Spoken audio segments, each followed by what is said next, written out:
most of the stuff online is about what they're wearing. First thing Jason Day is wearing women's leggings. I Stay spoke warm. with Mrs. Kachowski, Creepy. who's that minor major subdivision. She's feeling sick today. She said she wouldn't be able to make it. I mean, if you wanna still present it and do a discussion without her? Is the lawyer here? No, no one. Her lawyer was otherwise tied up for the I start. think they need to be here because there's some discussion that needs to happen. attorney We do it amongst ourselves, what good does it do? Sure hope so, I have a lot of Alright, things to do we want, because I've got a resolution on for the public hearing for the first week in September, do we wanna vote on that? Because if we wait on that resolution, we'll have to wait until like October. So if we could Are get there her any on. discussion items for the August meeting? Not yet, I mean, I'll probably have a couple on. I mean, like, we can definitely put her on, have a discussion with her in August. I just don't like loading up discussion items on the night meeting. Oh, no, I would do it in the afternoon meeting. That would mean you Oh. have to hold. Yeah, I wouldn't, When is I the wouldn't. public hearing for? The public hearing is scheduled for September 7th. Okay, yeah, that's fine then. All right. Yeah, so the we'll- second meeting in We'll August. vote on the Yeah. resolution, we'll have the public hearing in Fine. September, and we'll do it the second meeting in August for the discussion. Are we ready? Yep, you're on. Are you guys all set? Is Dick coming? Dick Our attorney. He's not gonna be here. Then. Okay, I gotta call the meeting to order. Please rise for the pledge.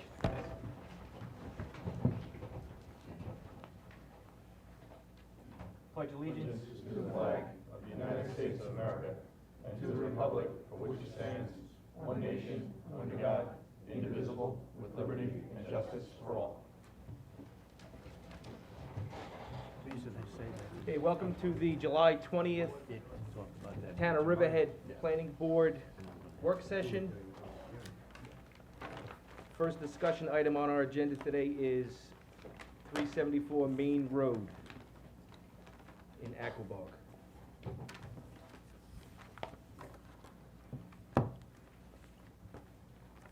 Hello?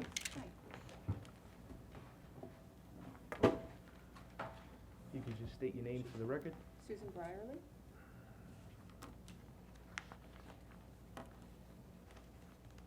All right, good afternoon, Chairman, members of the board. What we have here, it's kind of a preliminary discussion item to kind of gauge the opinion of the planning board in terms of design standards. We haven't received a formal application yet. This is kind of just before they get into the engineering costs of designing a project.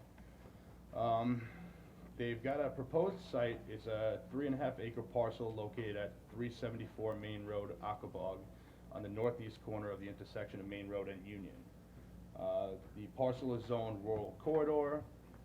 Site presently exists as vacant land. There's a variety of surrounding uses. There are single-family residences to the north. There's a church that is located to the east. And then across Union Avenue to the west, there are office buildings. Now, the real reason for this discussion is that Town Code Guidelines 30166A1 states that for parcels greater than 3 acres in area, the proposed floor area shall be distributed into a minimum of 4 buildings, with no building having a footprint greater than 5,000 square feet. So it's basically recommending a campus-style design for the proposed offices. I've spoken with the chief building inspector. This has kind of been interpreted to be more of a guideline as opposed to a hard and fast design standard. So what the applicant has designed Say for. 3 acres? Yeah, it's about 3.5 Is the acres. threshold? Yeah, it's about 3.5. The parcel's 3.5, threshold is 3 acres. So the applicant has done two, rough sketch plans. One being a 2-story office building, about 15,000 square feet of gross floor area ratio. The second design is a campus-style layout, which has 4 smaller buildings of about 3,745 square feet each. There are some pros and cons to each design. With the single building layout, obviously you have a more dominant building. I believe the height restrictions in that area are 35 feet. The proposed 15,000 square foot building stays within the allowable floor area ratio in the zoning district. It complies with all the setbacks. The building itself could be screened by the existing vegetation along Main Road, so it wouldn't necessarily be visible from Main Road. The site, both versions of the plan, the single-story and the two-story, would take access off of Union Avenue, so there would be no access on Main Road.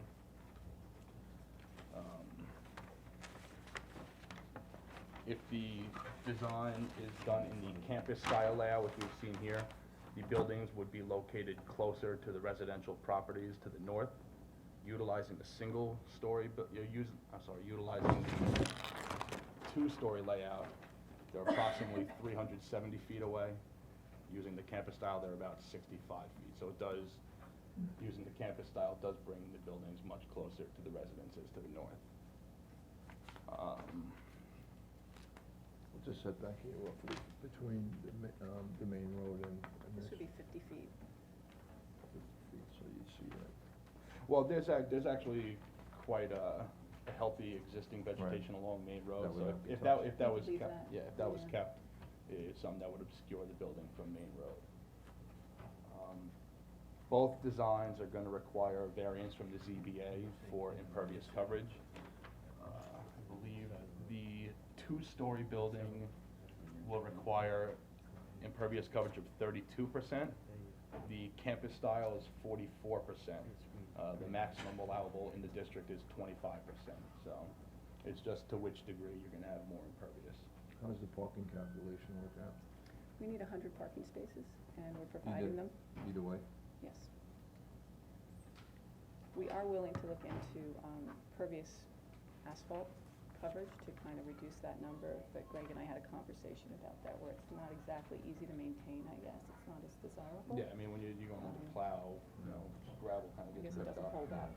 And especially in a medical complex where you might have people who are a little bit more frail, not able to kind of navigate a gravel parking lot as easily. No, most of the stuff in that area is all single story. I've been in that area, I looked at this, but I like the campus style layout, however, I'm sure the neighbors would like to. Yeah, so the Find out at a public hearing. square footage of both are nearly identical. Yeah, it's about 15,000 square feet. What would be the sanitary impacts going to the single building layout as opposed to the campus style? In other words, how many bathrooms would be proposed in each one of the campus style versus what would be in the single layout? We haven't developed architectural plans yet, but obviously we would have 4 septic systems as opposed to 1. Right. Depending on what the layout is and how many tenants go into a building, there might be multiple bathrooms as opposed to a common area where you could do your circulation, your mechanicals, and your bathrooms all in one place. My client actually would prefer this layout simply because, you know, everything from the cost of construction to the cost of maintenance makes sense for a landlord. But, you know, there is a greater impact when you do 4 buildings, obviously. Is the parking area the same for both? It's the same amount Square of footage. parking, yes, it is.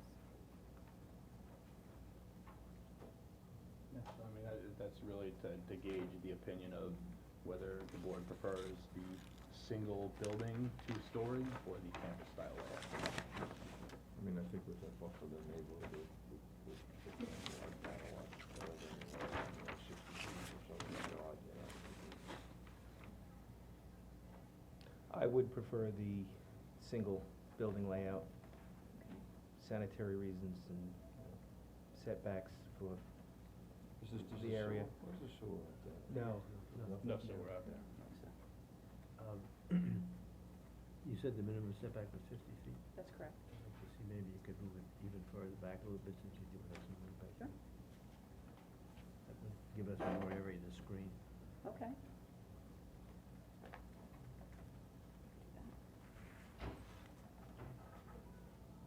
And that, not that we have to decide today, but that dumpster location, Right here? yeah, you have that right up against, if you look at the aerial from the staff report, you're putting that right up against the church building. Maybe we could find a better spot for that. Okay. I'd go with the same building also. Yeah.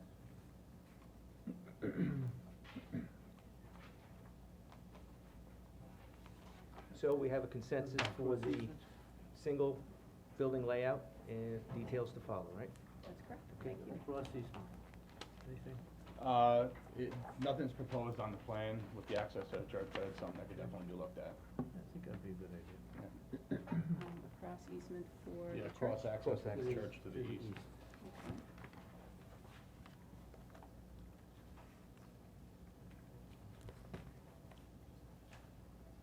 Okay. Okay. Thank you very much for your time.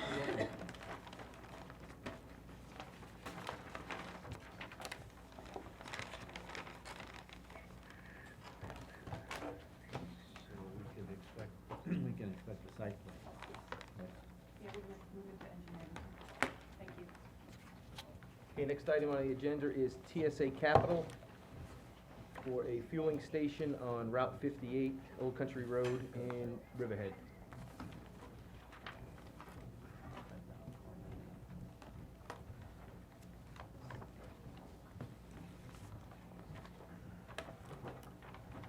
This one's yours too, Greg?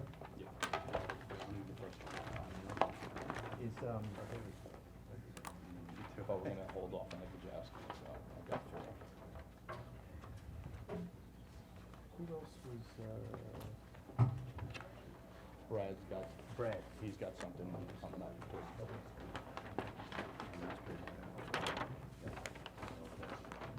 Okay. Good afternoon. How are you? Good. Good afternoon, guys. We could just, get your names for the record, please. Go ahead. George Goff, DJ's Wholesale Club. Can you repeat it? I'm sorry. George Goff, G-O-F-F. Courtney Riley, VHB. Richard Solomon, representing TSA Capital. And Chris Kent from Farrell Fritz, representing the applicant. Just to clarify, the property owner is TSA Capital. The developer would be, the ultimate user would be BJ's. So that's George's design. It's BJ design of the gas station. Okay.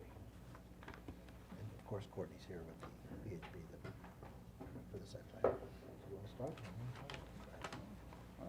Alright, so what we've got is an application to redevelop a vacant gas station site with a new gas station, which would consist of 4 fuel pumps with 8 fueling stations, 2,600 square foot canopy, 165 square foot attendant kiosk with restroom, air station, paving, drainage, and lighting improvements. The site is located at 841 Old Country Road, which is on the southeast corner of Old Country Road and Ostrander Avenue. The site is a .673 acre site and is zoned business center. As the site presently exists, it's a, there's a dilapidated canopy with a fuel attendant kiosk. Since the site has been abandoned, the asphalt parking lot has been mostly reclaimed by grass and weeds. There's a chain link fence surrounding it. There's a variety of uses around the area. Riverhead Church of Christ is located to the south of the subject parcel, and a nail salon to the east. There is also a portion of the site on the southeastern boundary which borders the site of the movie theater, which is currently under site plan review by this board. You were in before, was it? Yes, if I could explain for a minute, this was an assembled parcel. The original parcel, the gas station was originally located on a 14,286 square foot parcel, just at the corner. It was a non-conforming site.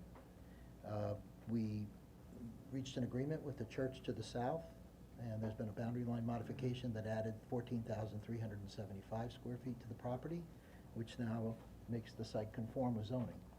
It also allows us for a much better site plan layout, which increases the setbacks from side streets, rear yard setbacks, side yard setback, front yard setbacks can all be increased as a result of the acquisition of additional property.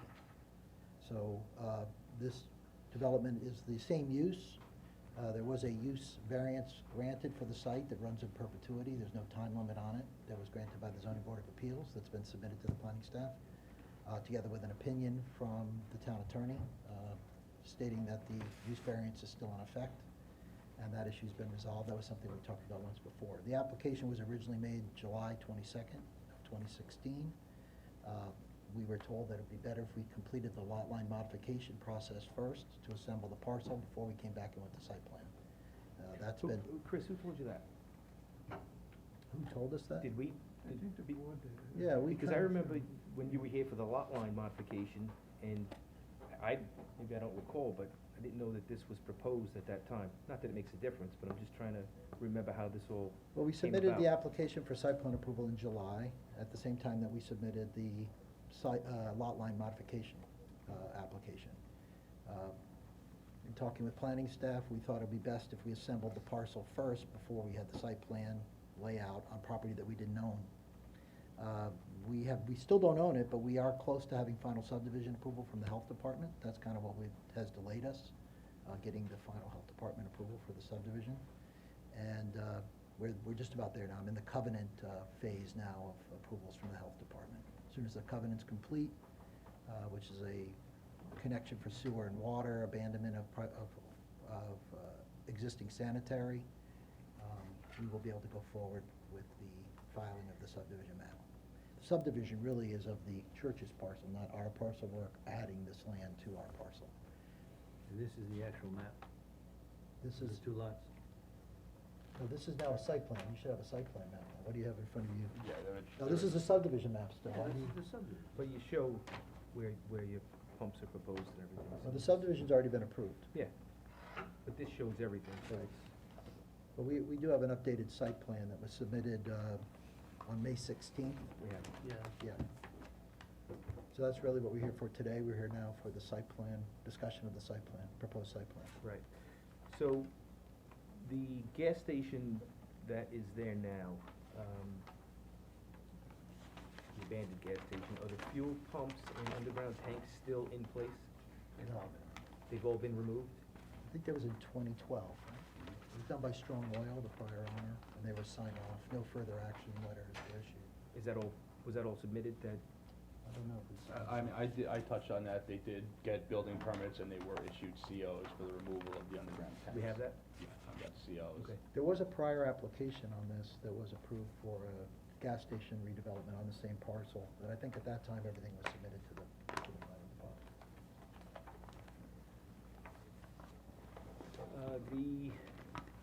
I think the site already has public water, doesn't it? I Yes. believe it does. I don't think The- it's connected to sewer now, though. I think it has, It's not connected to sewer currently. This sewer easement here, that is for the shopping center to the east, right? Yes. That's where the services for the whole complex, correct? So for the property next to us, the movie theater property, they have several connections. That is one of them. So that does not serve the entire retail complex.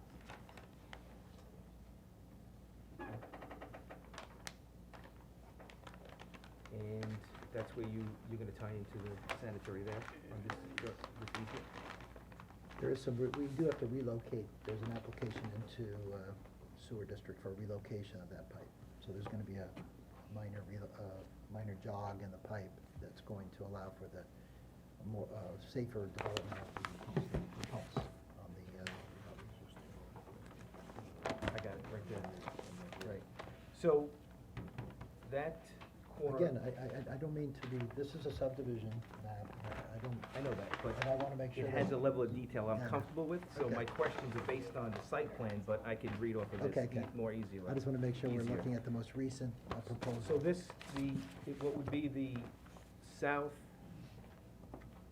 corner of the property, there are some serious elevation changes Yeah, there. contour, yeah, slope. So, and your fueling station, I guess it would be the southernmost, would extend into that area. So what do you propose to do in that area there? Fill it in, or? So on our grading plan,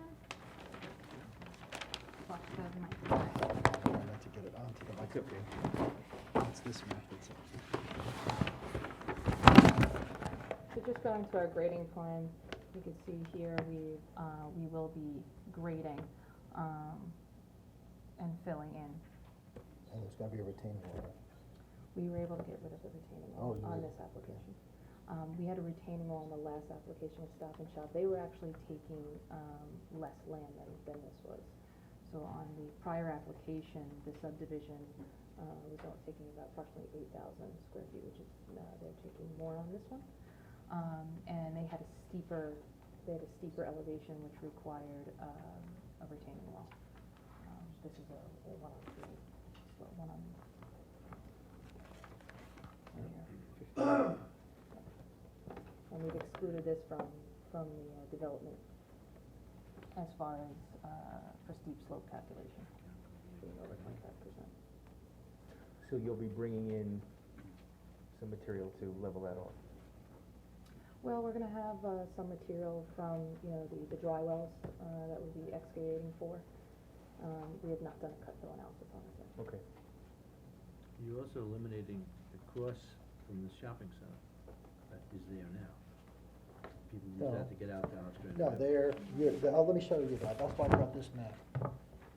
So the existing, right-of-way is here, what you're talking about, across, that remains. Yeah, right. That remains, we're up here. Oh, you're further, okay. So that's one of the questions you had asked, Greg, had talked about a cross-access through this Oh, property to the shopping center. I'm not sure if that's necessary, since you have You this have this, existing that's right-of-way one. here. Right. Not sure if it's necessary to No. have another one here, although we're not sure we would be opposed to it, but you would need the neighboring property owner to also agree to it, because our line does not reach the asphalt. There is some grass in between. What about to this property?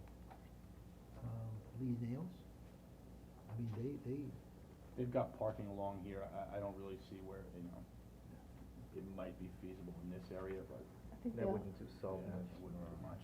I think they also They'd have a- still be You're gonna going put out a on fence the Old along there Country anyway. Road. Yeah. Yeah. You're gonna put a fence along that side. Yeah. Okay. so, but this is the right-of-way you're talking about, Jeff. Okay, good. And that's not being, that's south of the church property. That works pretty well, right away. Yeah. So we're not sure if a second access right-of-way would be necessary at this location. It might just cause confusion, or, I don't know. But we're not opposed to it. We're just not sure it's necessary. We would like the planning board to consider that this right-of-way, which is gonna remain, might be sufficient. Also, our property owner has reached out to Phillips International, and they have not got back to them in either way, whether they'd accept it or not accept it.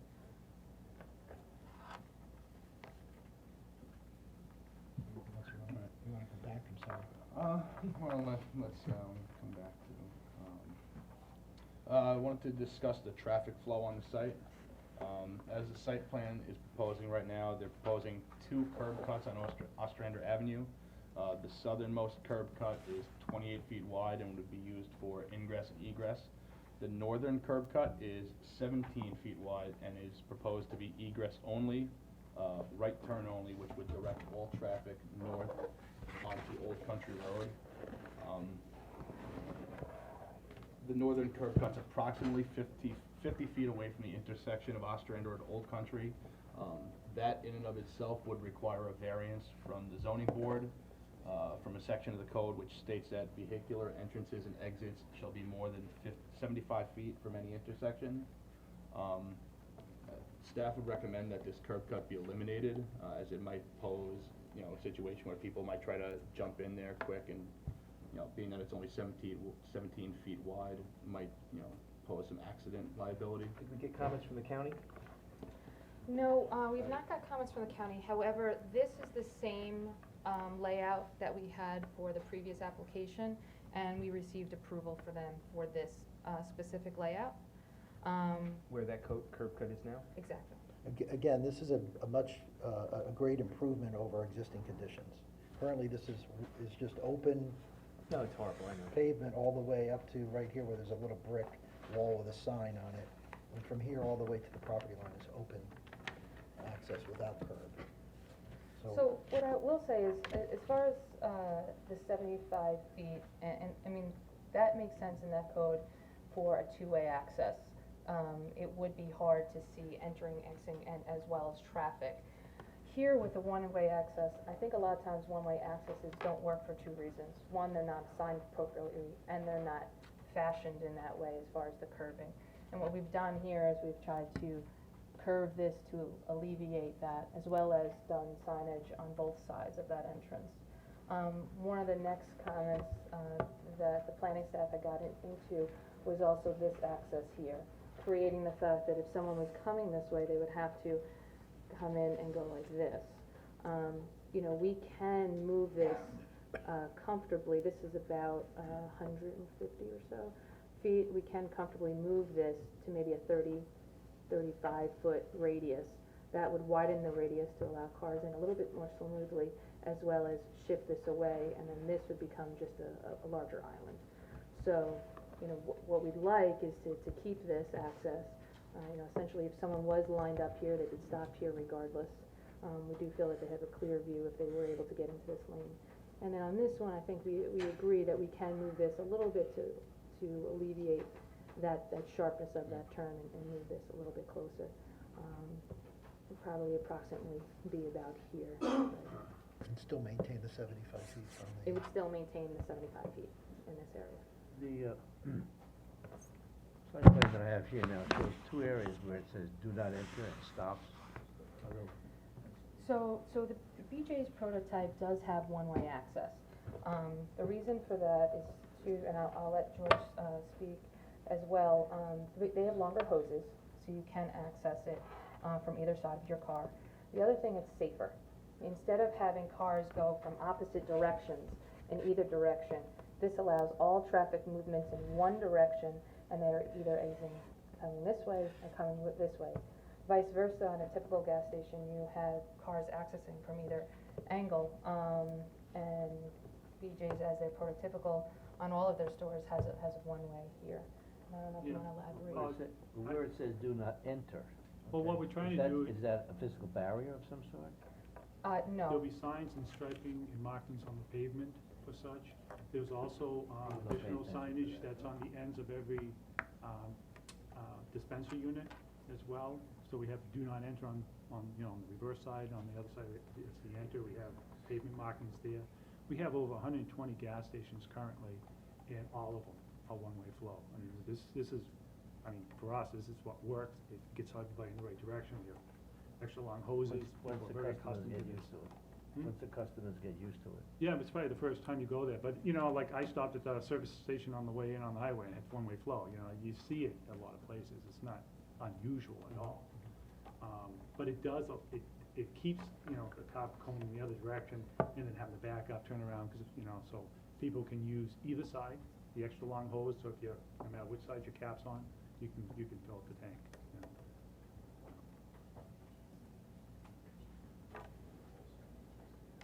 And that'll be right turn only onto 58? Yes. Right here. What we'd like for people to do is obviously go towards Ostrander to go to the light, to the existing light. So this would only allow that right turn.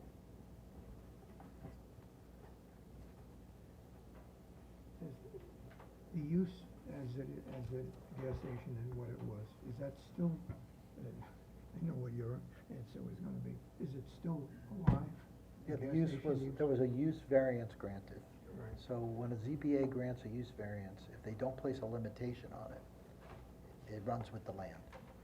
And I went back to Bob Kazakevich, and he wrote that in an opinion. And we cited a case, and he cited it in his opinion. And if there's some, frequently ZBA does put a limitation on it. They say that it's good, you know, if it's not constructed within a certain amount of time, it's abandoned. But in this case, there was no limitation on the use. This has years, What? this has years of no use. Yeah, Yeah. anything's an improvement to what's there Yes. now, so. We think this is a good improvement.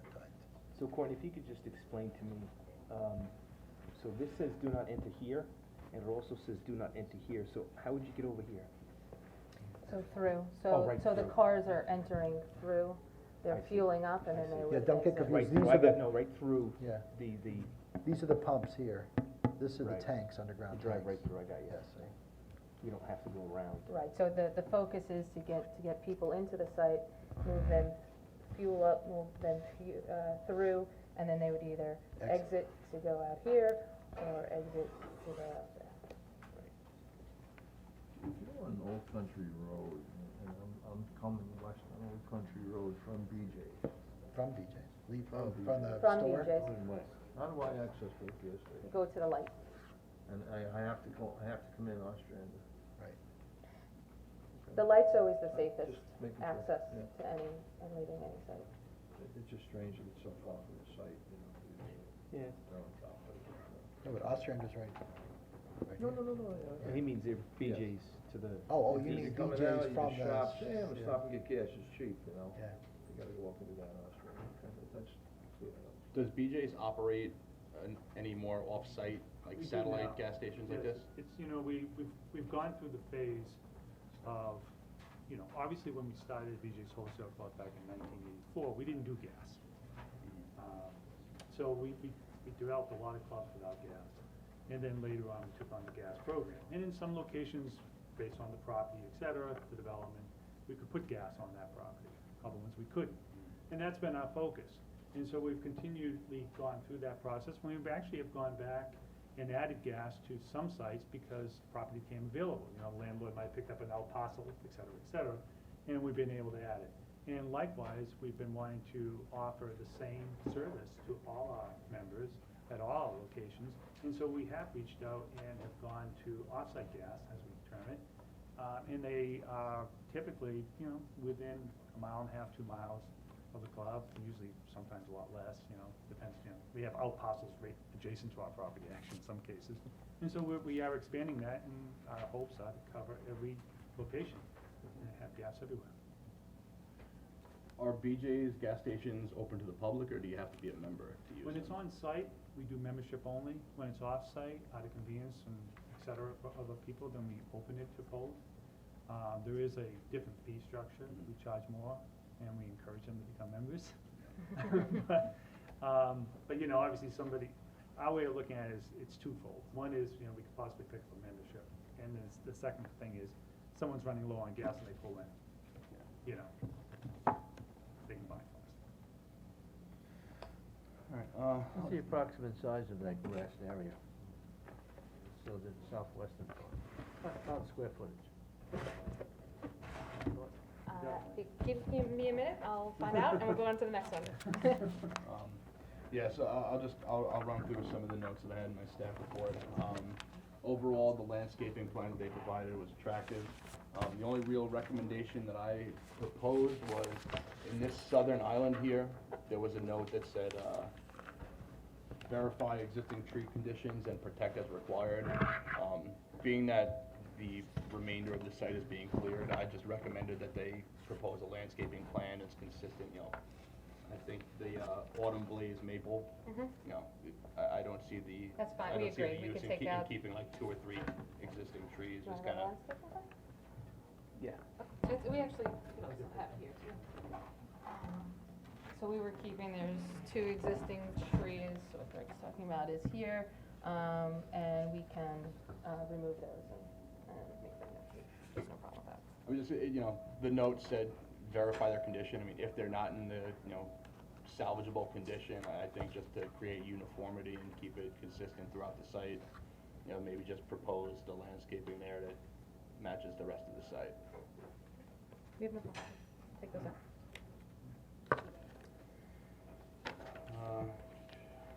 Going through the lighting plan, there was one inconsistency with the location of one of the light fixtures, I believe, in the northern parcel, that just needs to be reconciled in a revision, to show them in the same place. It is also noted that the average illuminance levels exceeded the town code maximum foot candle levels. The code requires that illuminance levels in approach and driveway areas will be 1.5 to 2 foot candles maximum. The site plan indicates that the average foot candle level in paved areas, which I would interpret to be, approach and driveway, is about 3.55. The canopy area was complying with the code, but I believe that this, I think the lighting levels could be lowered a little bit to be compliant with the code. This is a gas station. Generally, people are here, they're using the air pump, they're using other things. Darkness is not good when you're trying to do things with your car. So, I mean, that's our consideration would be that greater light, but we could probably comply. We'll look into it. Alright. We'll see what we can do. Just, actually, George, you wanna just go typically as far as the light levels underneath the canopy and the reasons why?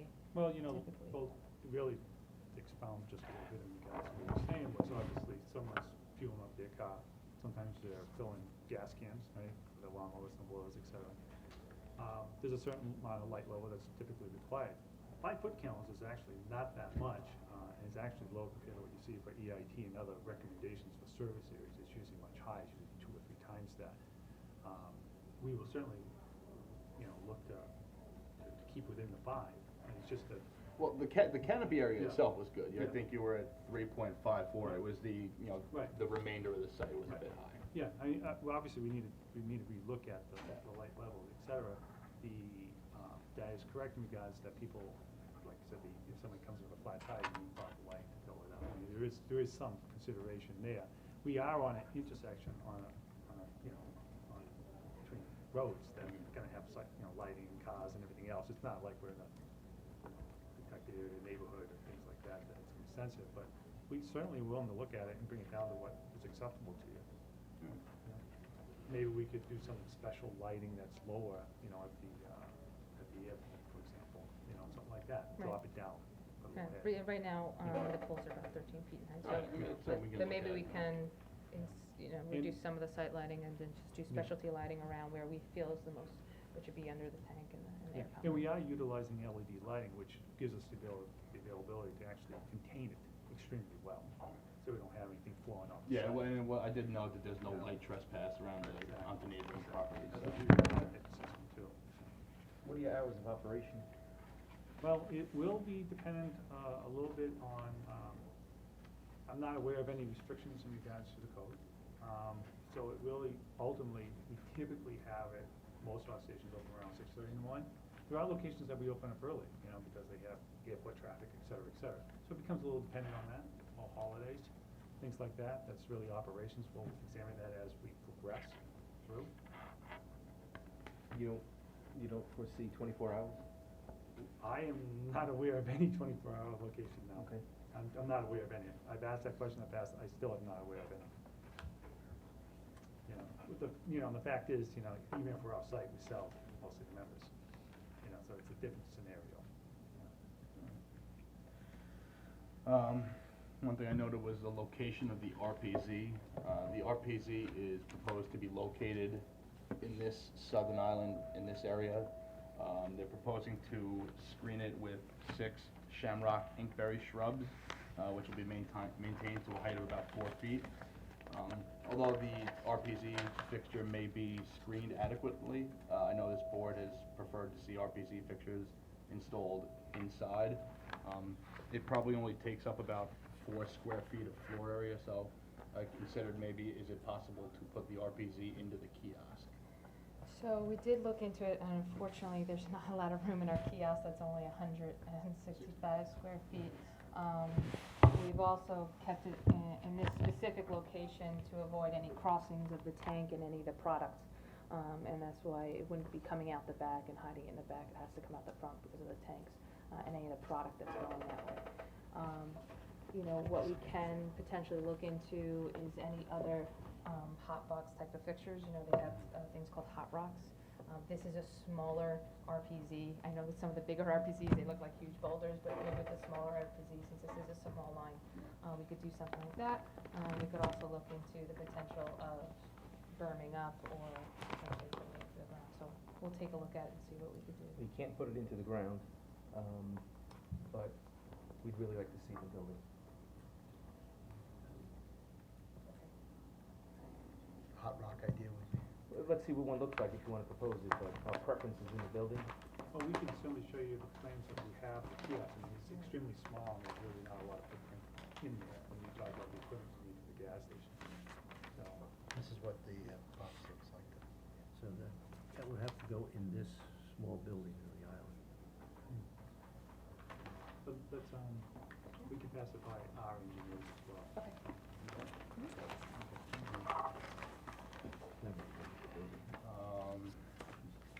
With respect to the non-conforming conditions on the site, in summary, I spoke with the chief building inspector.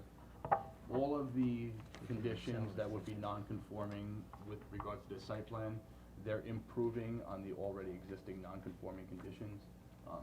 Through his interpretation of the code, he doesn't believe that variances would necessarily be required, being that they're improving pre-existing non-conforming conditions.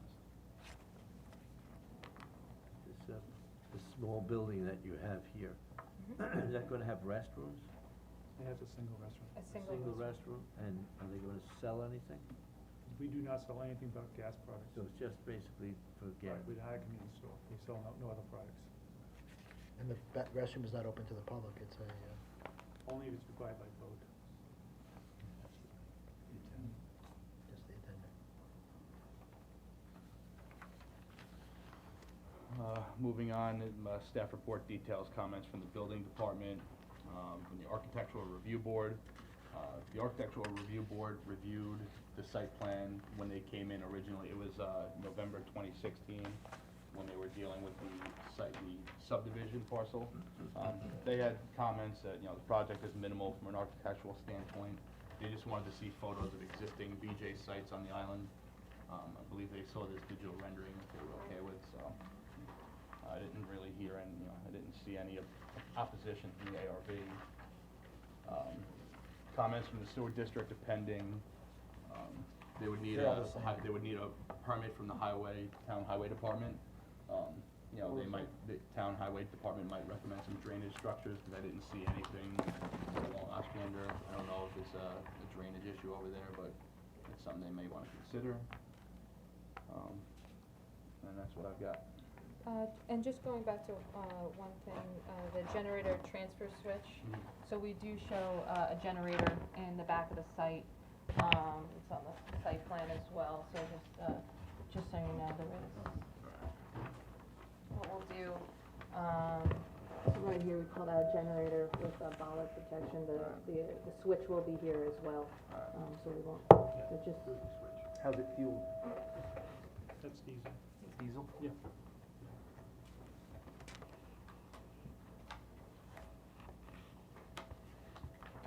And we'll talk to the highway department, obviously, about the accesses.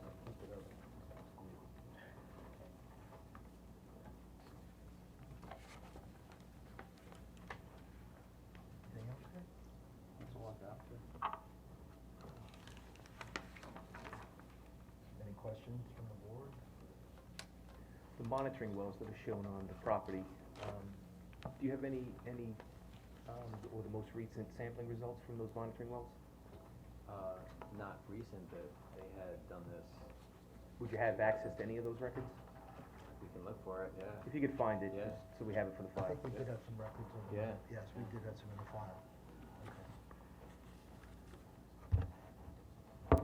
Sorry. Okay.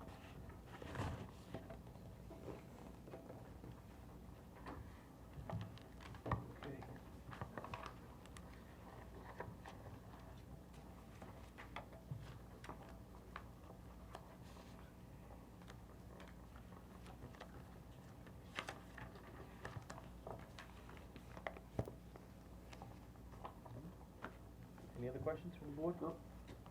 All right, thank you. Thank you as well.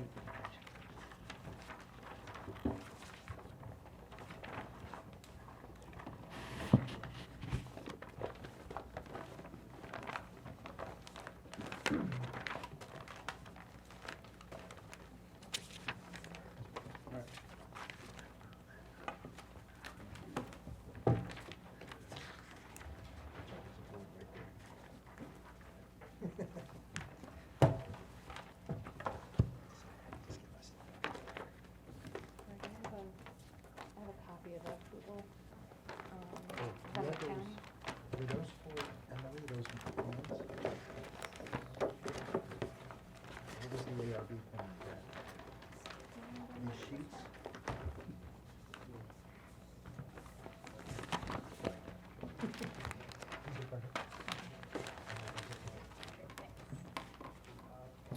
Okay, thanks, Chris. Next item on the agenda is Foxwoods Mary Ellen Real Estate Lot Line Modification.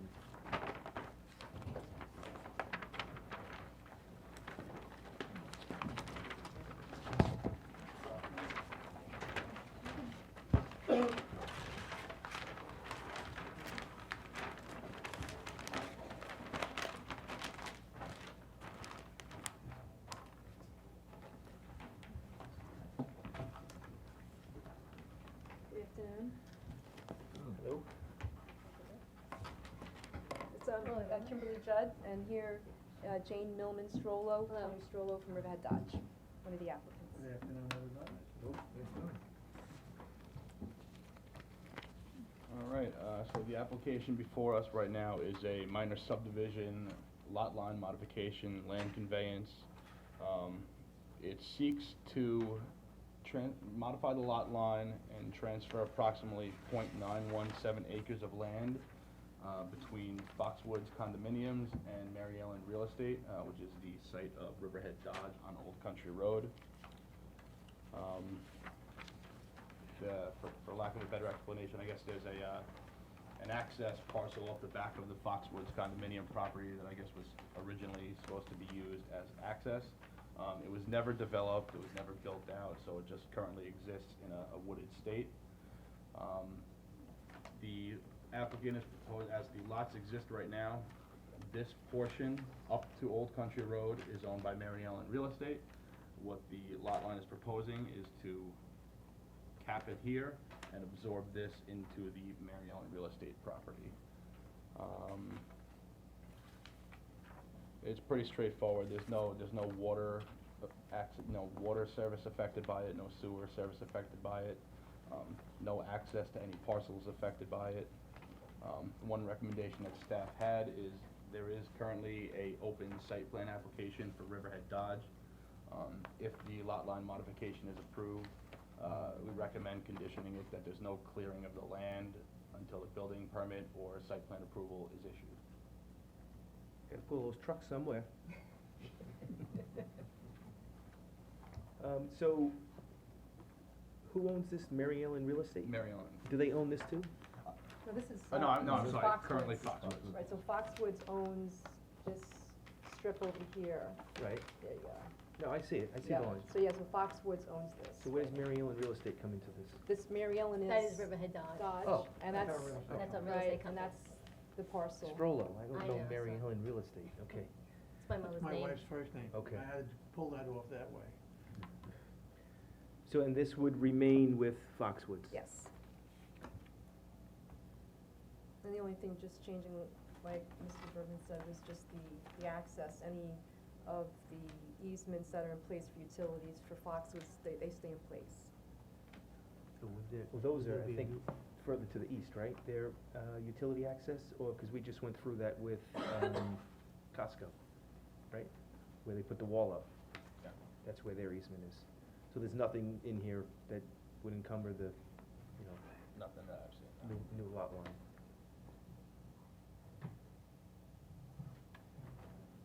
How far back? Do you have another aerial that shows where that actually goes to and ends? I think there's a This is overall, kind of, it's done over 3 pages.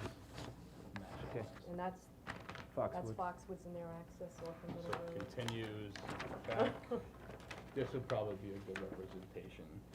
You got the back here, your match line is here to go to the third sheet. Okay.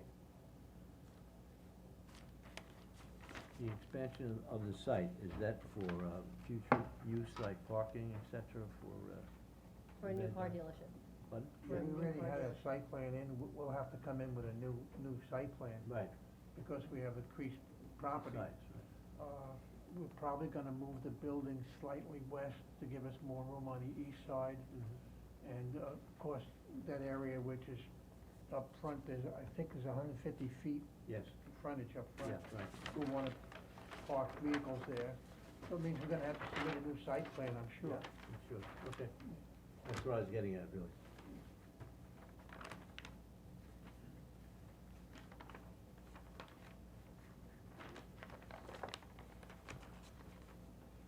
And Foxwoods map would have to be updated too, right? Yeah, both maps would have to be updated, filed with the county clerk.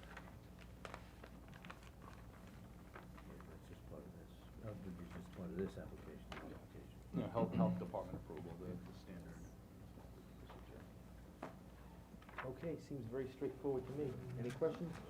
If I may ask the Sure. board, I think this is a very non-controversial application. I don't think anybody's gonna show up at a public hearing to object to it.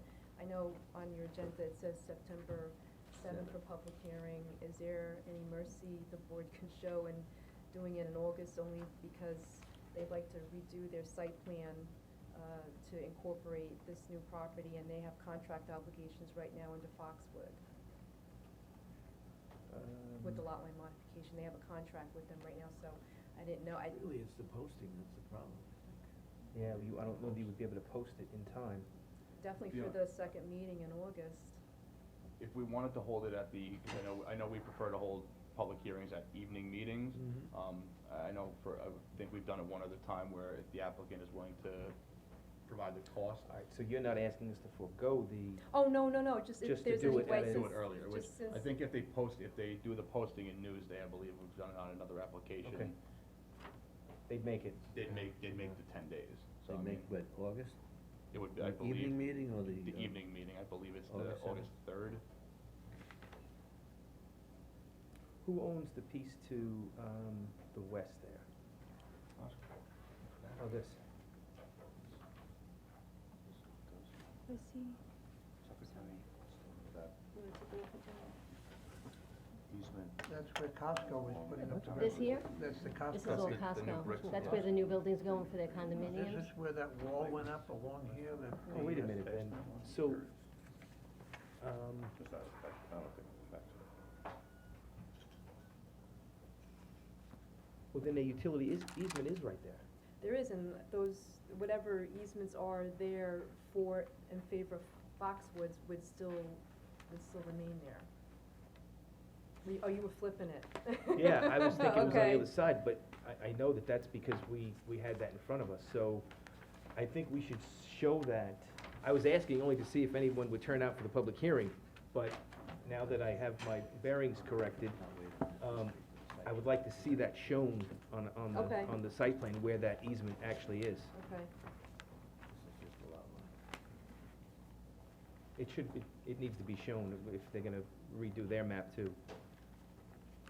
I don't know if you have the Young and Young, would it be on the Young and Youngs? Do they have the Young and Young drawing? yes, they have the Yeah, site plan. I think it's on there. You think so? I think.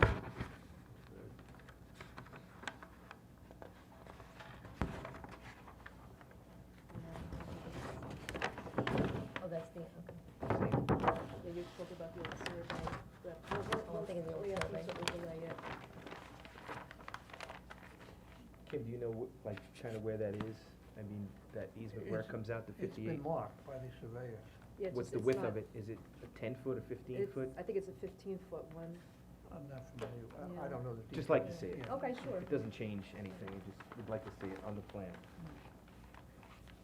They'll have access to it if they need it, that was part of the agreement. Right. My understanding, if I remember, that the narrow strip is about 50 feet wide, so it's somewhere right in between there. Okay, we'll put it on there. Okay.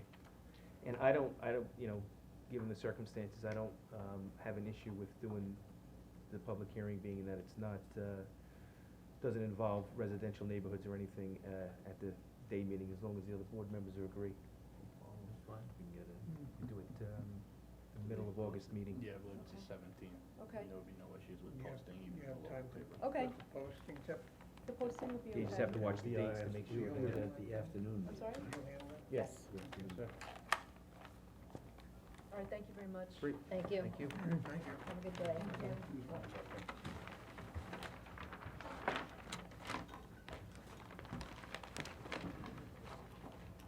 Okay, next item on the agenda, number 4, Kujawski minor subdivision, at the request of the applicant, that will be postponed until the next meeting. And that brings us to Riverhead Ford parking lot.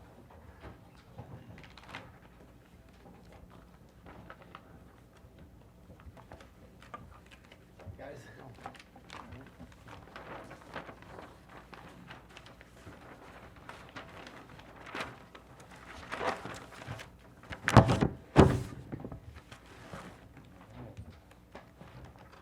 Just your names for the record, please. Tom Williams, Tom Williams, and you are General Manager for Red Ford. General Manager of Ford, and Leo Sternlicht. Mr. Sternlick, how are you? More like your father, the older you get. Thank you very much. Appreciate that, George. He's a good man. He's a good man. All right, so what we've got here, a site plan application to clear approximately 187,000 square foot of wooded land in order to create a parking area for vehicles being sold by the automotive dealerships on the property. Parcels identified as Lot 1 and Lot 2 on the site plan are located on the south side of Old Country Road. Lot 1 is a 4.24 acre site which is developed with 2 buildings, an auto showroom with offices, as well as a service garage, and that's operated as Riverhead Ford Lincoln. Lot 2 is a 5.3 acre parcel which is developed with an auto showroom and is Riverhead Buick GMC. The rear portion of the lots is undeveloped woodland. It's a 4.4 acre parcel which has frontage on Pulaski Street. All 3 lots are zoned business center. The site shares a property boundary on the western side with Lowe's Home Improvement. The portion of Lowe's Home Improvement that it shares the boundary line with exists right now as a wooded state, so there's no traffic going on the Lowe's portion of the site. To the east, it shares a boundary with Stotsky Memorial Park as well as the Armory Building, which are both owned by the town of Riverhead. Secret review was completed. The project is an unlisted action pursuant to Secret.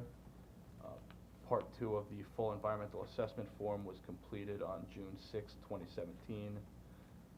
It's noted that the site is located in proximity to recorded freshwater wetlands, which are located on the rear southern end of the property. They were delineated by C.W. Bowman, dated January 25th, 2017, with small kettle hole characteristics. Being that all of the disturbance is it's outside of the 150-foot jurisdictional area of the Conservation Advisory Council, they will not need a CAC permit. Silt fences and protective barriers are proposed to isolate the wetlands and protect it from construction debris. This road that's shown, is that existing or that's going to be built? That's, The road is proposed. The road is proposed, and it actually wasn't even supposed to be a road in there, it's just basically a big apron is really all we wanna do. And the idea is, as much as we need storage for cars, the real concern here is to have access onto Pulaski Street for the car carriers. Due to the volume of cars that we've got coming and going now, it's a real hazard up on 58. Somebody's gonna get hurt. I got tractor trailers parking in the turn lane. I got tractor trailers backing out into 58. So this all started by, originally it was gonna be just a road to get the tractors out, but we have no, we're splitting at the seams. So it's 2 things, automotive facility storage and access to Pulaski Street for the car carriers and deliveries. This is gonna be a paved road. Well, it can be, but we'd prefer not to be. I mean, we really don't need a road. It's gonna be hard packed or whatever we have back there now. I'm not exactly what they call it. It's like, they grind up the asphalt and they lay it out and it becomes over time. RCA. It's even finer than RCA, what we did back, it's almost like a screening, I guess they call it. That's what's back here now, behind here, so, just to keep it uniform. The details on the site plan did show that the road is a proposed 28-foot wide paved driveway, which would be constructed of 4-inch compacted stone blend with a 2.5-inch binder course, DOT approved, and a minimum 1.5-inch wearing course, which is a DOT approved wearing course. So the site plan does propose it to be a paved road. The gravel parking details, the remainder of the site will be gravel, which is constructed of a 6-inch compacted base course with a 2-inch compacted wearing course and a 3/4-inch stone blend. This is gonna be the parking area there? New Yeah, parking it's just a little parking area. Yeah, pretty much all here.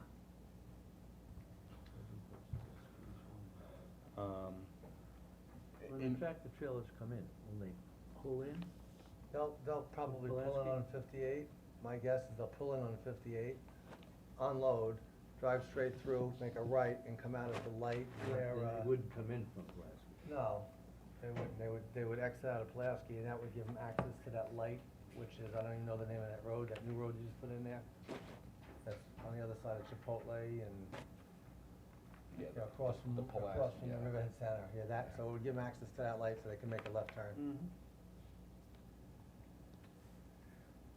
In order to execute the site plan, lots 1 and 3 would have to be merged to establish a use, because as it exists, the rear parcel doesn't have a principal use, so it was identified that they need to merge the parcels in order to establish a use throughout the site. It's noted that there's no lighting that's indicated on the rear in this parking area.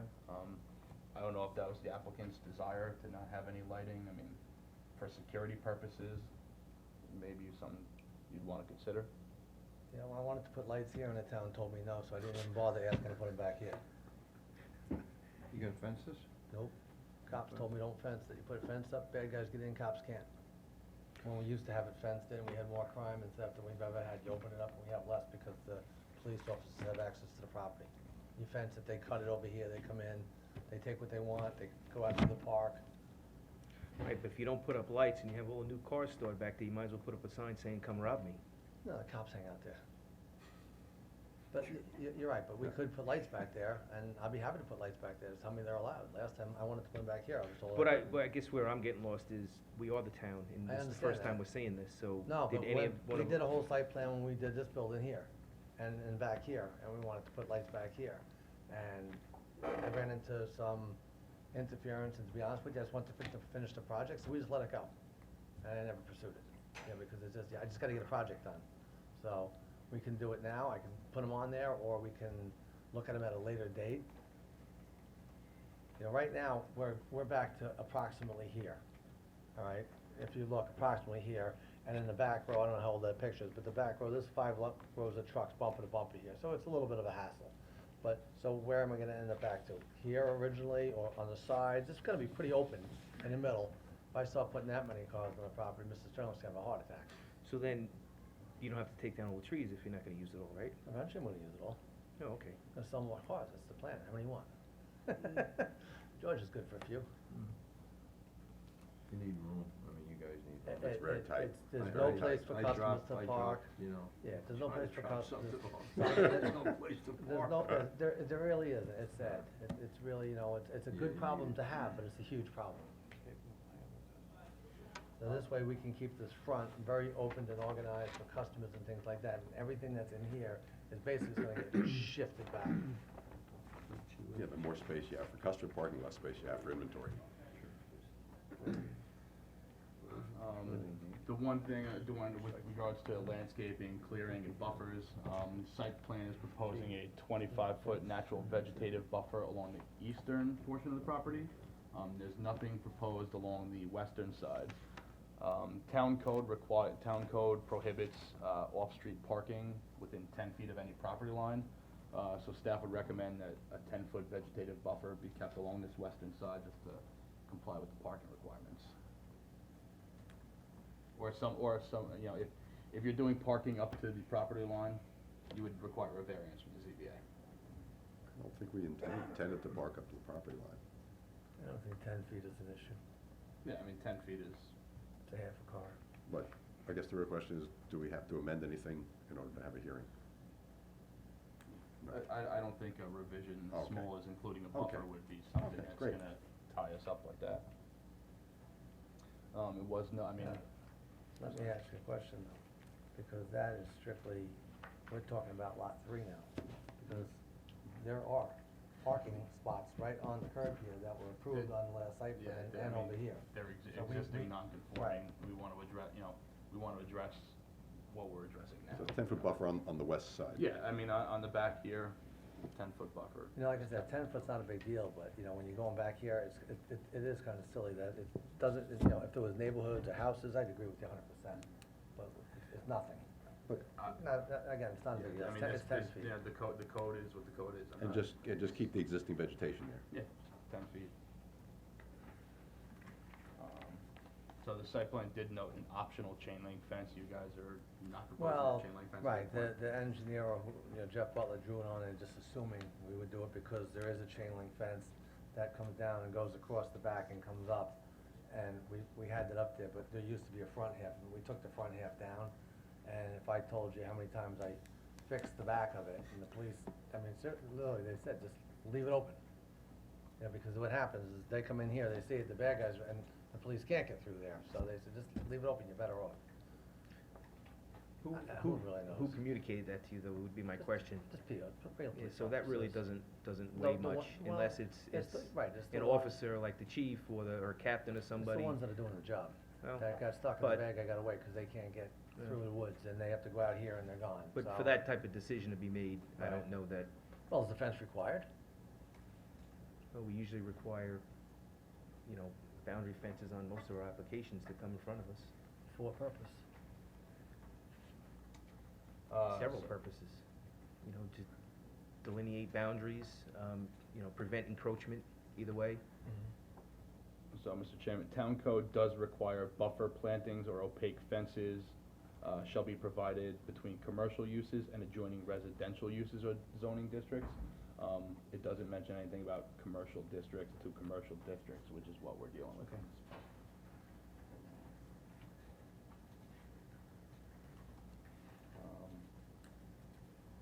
We've got comments from the building department. We received comments from the Suffolk County Department of Public Works. Nothing specific to the site, it was kind of their boilerplate letter. Suffolk County Planning Commission deemed it a matter for local determination. And it's noted that a highway permit will be required from the Town of Riverhead Highway Department for the access on Pulaski. Is that something we do through the highway department or through the town's road department? It's done through the highway department. So on the stormwater runoff, Vinnie, did you look at the calculations? Not yet? Okay. And as far as the tree clearing, Jeff, Seaman, anything that we need to be concerned about as far as all those trees being cleared? Is it in a Pine Barrens area, any other protected areas? No, it has some of those characteristics, but it's not in any particular overlay or environmentally restricted condition. If the board wants to maintain the 10-foot buffer along the edge, existing vegetation, so you don't have to revegetate anything, I think that's probably fair enough. I mean, we want it to look nice, it's just, you're coming in there to spend a lot of your hard-earned money on the car, and I drive you back there, I'm not gonna bring you back to a dump. I mean, if you look at the front here, I think we've done a very nice job of keeping the front beautiful, and this is just gonna be an extension of our business, it's gotta look nice. No, I don't doubt that, it does look very nice, but, tree clearing in the town has been a very sensitive issue, and just wanna be certain that we're not, we'll hear at the public hearing, Right. from the people, but just Yeah, so that we they- know no, we're no, not they'll- in any protected areas. No, there'll be some visual, changes for certain. They are staying outside the 150-foot jurisdictional barrier for the wetland. Right, so and- when you're driving down Pulaski Street, I mean, this is still gonna be all, like you said, woods here, and this is gonna be a lot of wooded in here too. So it's really not a big, And it does buffer, the wetland is positioned just underneath your ice skating rink. between your property and the park. So Yeah, that kind of acts as underneath your ice skating rink. a nice buffer from Stotsky Park. Yeah, it really, I mean, you're talking maybe 30 feet, I think 40 it's a little, feet, I whatever, think it's a whatever little the more- access is. It's a little more, it's between here and here, so I did measure it out, and I'm not gonna say, but if this is I would guess it's 70 feet, I could be wrong. I It's didn't not, measure it's it. not a huge Right, impact it's not on like- it's not Pulaski. like You're it's not this clear- much. Yeah, you're not clearing the whole frontage on Pulaski.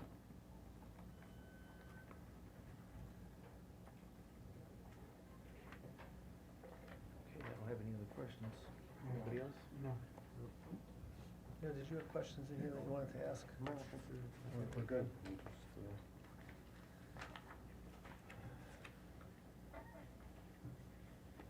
I think the only, did we have a question about what you'll do with the land clearing debris? Any burnable wood that's not pine, is gonna get chopped up and go to my house. And the rest is, Zumis, JNS is who's doing the job, will be responsible to properly dispose of it, and I'm sure, however, legally, they'll get rid of it. It's not gonna get dumped over here someplace. I don't know that answer where it's gonna go, but it's up to them. I know they're billing me to get rid of it. Okay.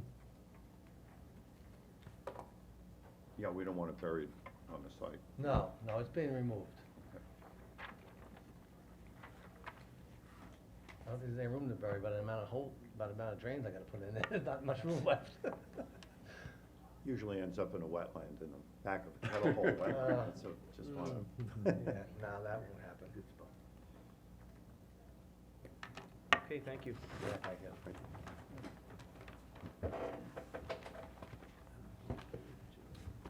Okay, next is 84 Lumber.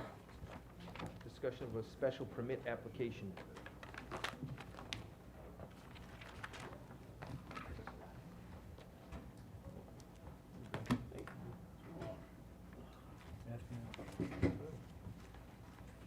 This is a smaller version that didn't end up in the packet, so I apologize for that. Okay. Thank you.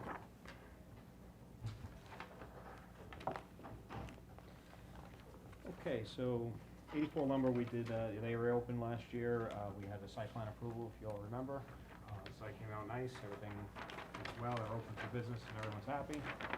Shortly after they opened though, the outdoor storage, which was a condition of approval back in 1984 when they first established, started reappearing. It's a lumber yard, so it's lumber outside.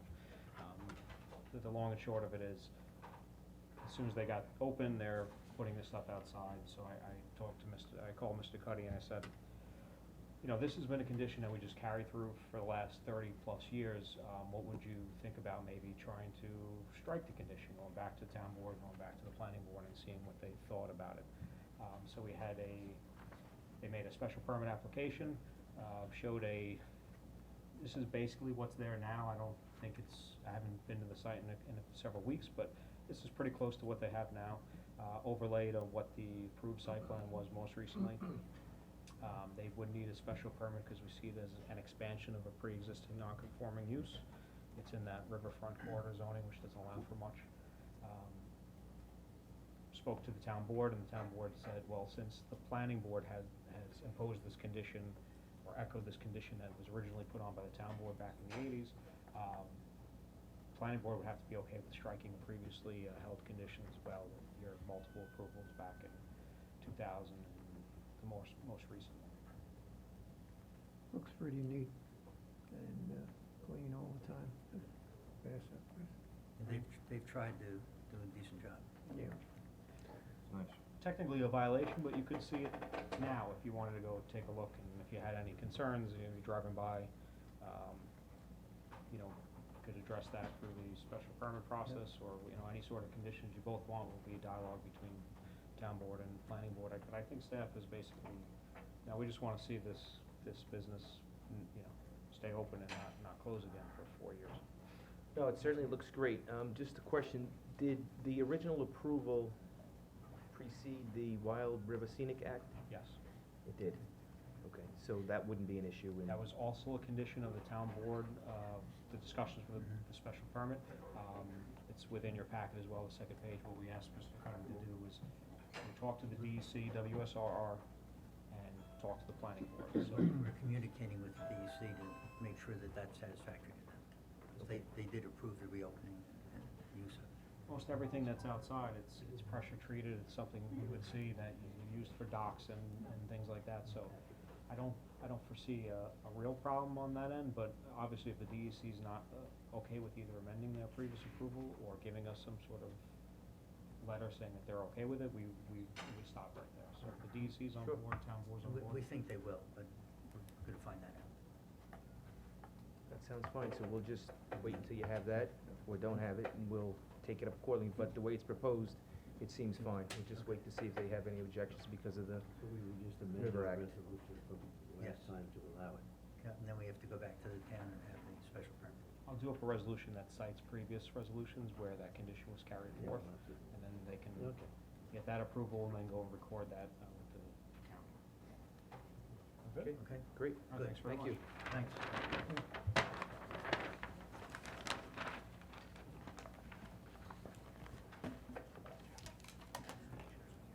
Okay, last discussion item, J. King Cider House on Sound Avenue. I'm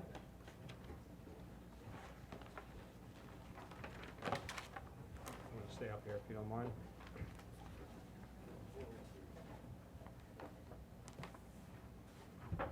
Good afternoon. Good afternoon. Hello. Good. Hi, how are you? Just for the record, so we have your names, please. Sure, Brian Lewis, Lewis Joe's here for the applicant. Fred Jones from Lewis Jones. John King from Riverside House.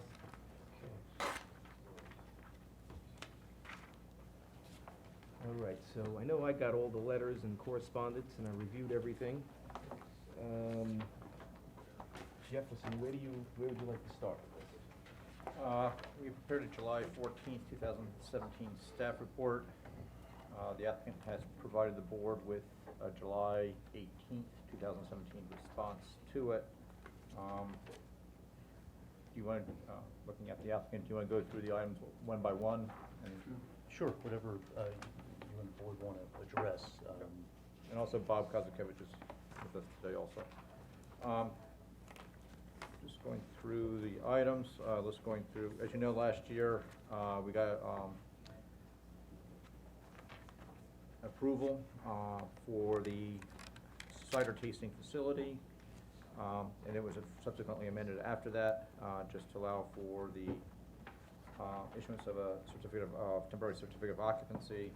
They had a temporary certificate of occupancy issued that has since expired.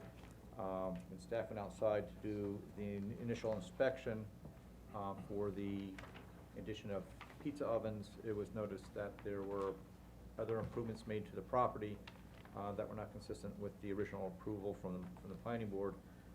The applicant did subsequently submit an amended site plan application to address all those changes.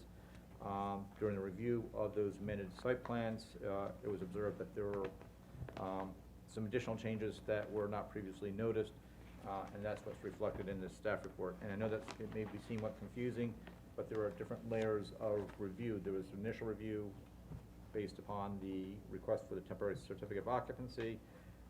That revealed some additional issues, which resulted in the amended site plan application. That resulted in an additional review based upon the quote-unquote as-built plans that revealed some other changes. So there was a series of events taking place based upon what information was being provided and what was the field conditions that were being observed. So I think the bottom line is what changes were made into the inside of the building and outside the building, and then how to address them. And if you go to page number 2, the first issue has to do with the grab-and-go snack bar area. If you go to page 3, So Jeff, if I could just. Sure. The original site plan, and then during the course of inspections, things were noticed. Yes. They've since come back and filed for an amended site plan. Correct. That's what we're talking about. Yes. And then during the course of that review of the amended site plan, for example, the first one was the size difference of the grab-and-go bar area. That was not previously requested, but when I started looking at the as-built plans submitted by the applicant, it didn't match the approved site plan. So that's what's, in fact, the first condition, the first issue that's reflected in the staff report is the size of the grab-and-go bar area. So that's the first thing that was observed in terms of looking at the as-built floor plans of the grab-and-go bar area versus what was previously approved. What we've endeavored to do is, when Mr. Murphy raised an issue, he was helpful enough to put it in writing. We then tried to respond to it, and that's why you do see these series of letters, but we have attempted to address things on a one-to-one basis. I know it's a lot, but it is, the idea was that you have a ready answer for each of these pieces. You just want to go through them one by one? Sure. Okay. I mean, I've read everything, Okay. so I assume the rest of the board did, so, if you just, we know what your comments are, if you just wanna give us your explanation. Sure. For each one, that's fine. That's fine. Well, stepping through the staff report itself, the grab-and-go snack bar area was reconfigured. We outlined that and the reasons why. There were equipment substitutions that dictated certain design changes. There was the decision to remove the walk-in coolers were relocated to a different area. So the space was reconfigured based on that. And when that was done, there is a modest change to the square footage of the grab-and-go snack bar, but it does not increase the dimensions of anything within the space at issue. So it is slightly different. It should now be reflected on the as-built plans that were submitted, and that was the reason that it differed from the original approved site plan. Stepping through these different comments. So if I could just ask about the coolers, you already had coolers on the property that you decided to utilize for this, instead of putting them in the kitchen? No, sir, we have big walk-in boxes in the back where we do the storage. We had planned for our kitchen area, storage area, so that to assemble when the product gets delivered, we could keep it in there. We could have used the boxes in the back, but we decided not to. So we put a walk-in box, they're modular, 4 foot, 8 foot, and we could move it this afternoon, move it anywhere we want. So what we decided to do was, it's a huge building, we just decided to move it 4 feet behind the cidery, with the cider area. It's modular, it could be moved tomorrow. So we didn't mark it on the site plan because we didn't think, in fact, anything in the back of the building internally that was not a hard, fast build. There's no ceilings, there's no anything else. As I say, we could take it down and put it away tomorrow. So that was the reason. There was no like trying to sneak anything by. It's literally about 1.5 foot behind the cidery, and it was open space, so that's where I put it. They're essentially portable, I think, in answer to your question. They were removed from the actual grab-and-go area itself and placed into the balance of the warehouse that is not part of the cidery application. Okay. And also part of the changes that you do is talk about the equipment. Every piece of equipment now is on wheels. So, we could move the refrigerator to the other side tomorrow. I guess that would technically be a violation of what the site plan was. So, I understand.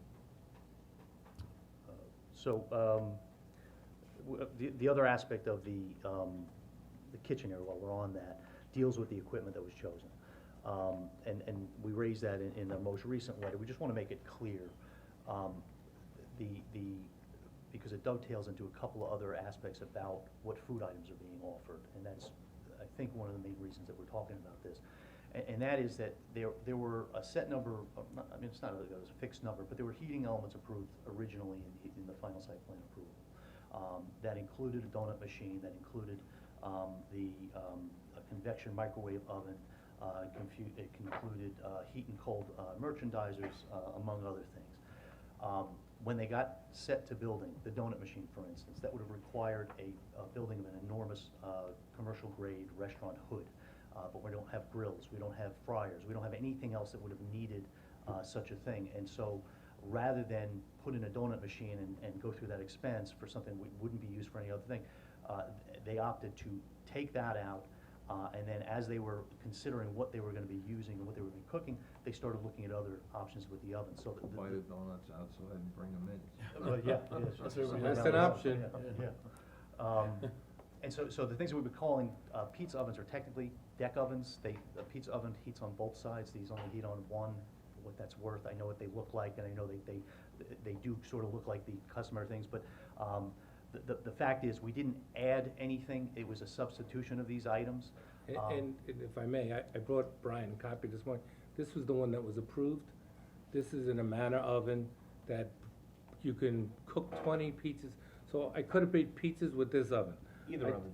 Yes, sir. Either oven. And that's the point made. Yeah, that's the point. So as construction was progressing, you found out that you would have to penetrate the roof for this hood vent, or this Ansel system? Where the donut shop was, where the donut machine was gonna be, from like oh, that's beautiful, that's a wow, to wow the customers. Instead of that, we put in the flat ovens.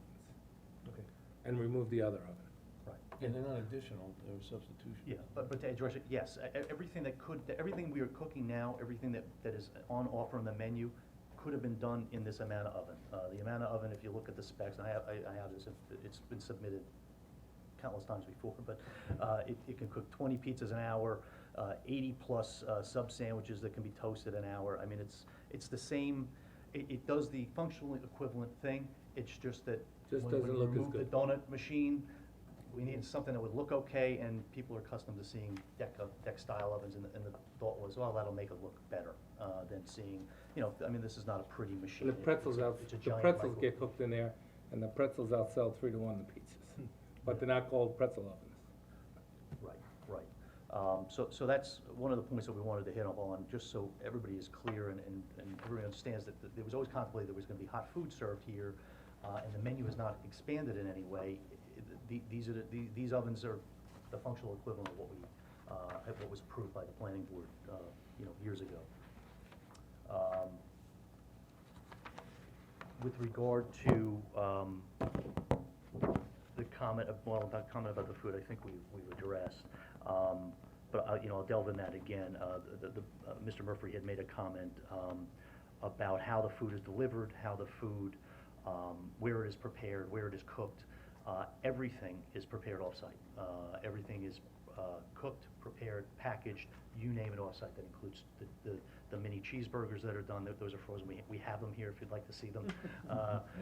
Give me the box. They're not hot. They could be if we had it in a matter of oven. Yeah. But everything is made at the USDA-approved Bay Shore facility of J. King's. It is. Well, just to clarify that, because there was also comments made that we may need other jurisdictional. We own a USDA manufacturing facility where there actually is an inspector on the premise whenever we're open. So we produce I brought you some things, for Stop and Shop, we produce for Trader Joe's, we produce for Costco, we produce chef-style meals for those people. So there is no production going on. Just heat it up. Yeah. The meatballs that we had, the fire inspector wanted to verify where the meatballs were made. He wanted to go into our freezer to verify that we didn't have a fryer, I guess, hidden somewhere. So like, I don't know, like, most people are subject to that, and I am somewhat fresh. We quite frankly, we don't need to be told about what the healthcare laws are. We're the largest manufacturer on Long Island, and we produce for world-class customers. Okay, and the new customer is the Riverhead Side House. The product gets delivered in a great fashion, and I have no problems with verifying anything. Everything has been, by the way, everything has been submitted several times with our USDA. Where is your plant? In Bay Shore, sir, 85 Saxon Avenue. So to answer your question, yes, they just heat it up. So, if I could jump in there, Please. because Amanda McDonald for Food Control Unit of Suffolk County Department of Health Services informed me they did a joint review with Ag and Markets, and it was determined by both of them that the food service, the level of preparation, the offerings, everything arose to the level of requiring Suffolk County Department of Health Services food control. It was not just a staffed vending type operation, it was not just it went above that. Reason why you haven't got anything in writing yet is because we're here to make sure that the planning board is aware of this level of preparation. We've already been notified by wastewater management and food control that we should have some sort of approval for them for you to go in there. And how it was described, how I read the permitting, the zoning, the site plan approval and its conditions about not being a standard restaurant and that everything was just gonna be rethermed. I gave you a permit without getting wastewater management that reflected that. I gave you a permit without getting food control that reflected that. Mm-hmm. And so now I'm in a position where I've been told that your operation as is today needs those approvals. So we're not the food experts here, I understand you're a food Okay. expert, Mr. King, but if I'm told by these agencies having jurisdiction about preparation of food and health and safety, and if they're saying that your operation arises to that level, our secret determination on the original approval will have to be amended in some fashion to say that this food preparation has a corresponding wastewater management approval. And if I could give a little bit of clarity. Yeah, Okay. but I spoke to Ms. McDonald on this issue months ago, and what she told me was that, and I mean, it's similar to what you're saying, but they have a different scale on when they're reviewing things, and they have different labels for things. And what she says is they don't have a label for this type of operation. that it's either a pure, walk in, grab something out of a refrigerator and walk out, that is one level, or anything above that constitutes a restaurant to them. And she said her labels are different than the town's labels, and that there really is no intermediary position, and that they were prepared to approve this as is, so long as they got clarity from the planning board and the town that this was the contemplated use. And as to the wastewater, yes, they are going to amend the calculations now that they have a full understanding as what it's done, but we've already been told that we meet those calculations. So what I've been told by the Department of Health was they are prepared to approve this once the planning board gives the approval. So they were waiting on. So the condition, though, that it not be a standard restaurant, there will be a wastewater management approval that's going to label this like a restaurant. It's gonna, But restaurant for their purposes is different than the town code's definition of restaurant. And that's so why we're here, because ultimately, it's the planning board gave us the right, we don't typically get a kitchen layout on a site plan approval. I think you're all aware of that. We have a pre-existing non-conforming commercial industrial building in a zone that's sensitive.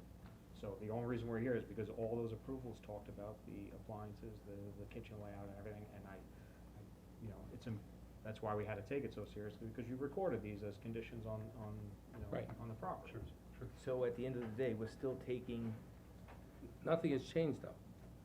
That's what I'm saying. Well, I was Nothing led has to changed, and just to give a little bit of clarity, if I may, okay, all of my food facilities, we have Suffolk, I have a $25 million food manufacturing in Bayshore. Suffolk County doesn't inspect it. This U.S. Department of Agriculture inspects that.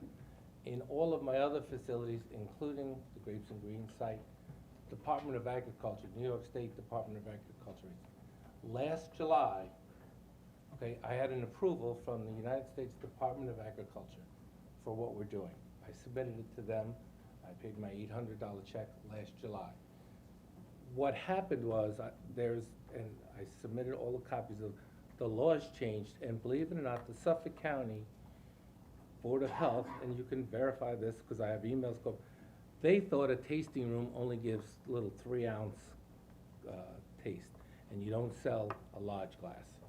Okay, so it was all completely changed, and by the way, and I sent a copy of the law Right, to but I the. don't wanna conflate, I don't believe you were approved as a farm use in this town for the zoning purposes. It was, you're talking about the SLA, the farm cider, farm winery, farm distillery laws with tasting and things like that, and I don't think that's what this approval was. We never made that,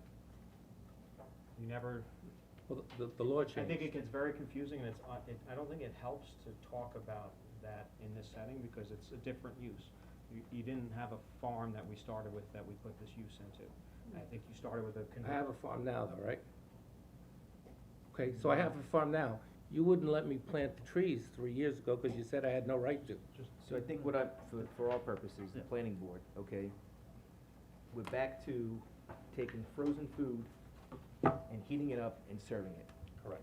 Okay? That And might it be sounds like the health department wants to hear that we're okay with that. And So- there's frozen and refrigerated food that's delivered. Well, Yeah, so that's. I Cold think and you that's- heat it up and I serve was it. led to believe that if the pizzas weren't happy, that it was more than just taking a frozen prepackaged thing and putting it in this oven and serving it. And I don't know that, because I'm not there watching it. This is what I get from the health department people who did the inspection with the ag and markets. I was led to believe that the pizza ovens is what triggered this. Well, it could have been just the staffed vending without an associated wastewater management, but the level of preparation and cooking is now, there has to be some sort of, they're calling it cooking, so that they need jurisdiction. Because they labeled it a pizza oven? What if they labeled it a pretzel oven? I don't know about the label, they go and observe what is being cooked, how it's being prepared. Have they done that? Yes. Yeah, they have. So my understanding from speaking to Ms. McDonald was, if it is a grab and, what they understood to be, if you call it, I forgot the phrase, grab and go is not the phrase, but if you are grabbing, a cold merchandiser and heating it yourself, a staff vending, and heating it yourself, that is one level. If there is any additional level of preparation above that, for instance, You know, the staff actually heating the stuff up. There's, as we said a couple of times here, we get pre-cooked, partially pre-cooked discs for the pizza with the, you know, packaged cheese and the Fully toppings. cooked, yeah. So that assembly occurs. But essentially, what she says, when somebody behind the counter adds heat, that jumps it up to their next level. And that's how we understood it, and in her view, anything above that constitutes restaurant. That does trigger revised calculations, that does trigger everything else, but. So you now have to make an application to the health No, department? the Will health you- They've already department said said they they're gonna would approve approve everything, except they keep getting calls from the town of Riverhead about pizza ovens. Yeah, That's the verbiage. that's what she told me. I'm just telling you what she says, we could call it today. So let me ask you a question. I didn't reach out to them, they reached out to me, so. Somebody else could be calling them from the town. That could be, sure, Could the be. town of Riverhead, not staff. So we'll I make the apologize decision if on that's- whether or not we interpret it the way we approved it. Right. So I have it clear in my mind, you have a bunch of packages. Yeah. I have a flat piece of pizza. Mhm. I have cheese. I take a pre-measured amount, I put it on there, and then somebody says, you know what, I want some meatballs, or I want some, that's what you're doing. And they're saying that comes to a different level, is that what you're? No, I think what they are saying is, if you walk in, and you walk in, like you do at 7-Eleven, right? You walk into 7-Eleven, they got the cold egg sandwiches in the morning, which occasionally I eat. You go, you take it yourself, you buy it, you put it in the microwave, you heat it up. That is the staffed vending. If somebody else starts putting it in that oven for you, restaurant use. And then, believe me, I was going through this with her, because now, if you go to some 7-Elevens, they actually have hot food now. They have chicken fingers, they have other stuff behind there. And she says that apparently that is a totally different category of things.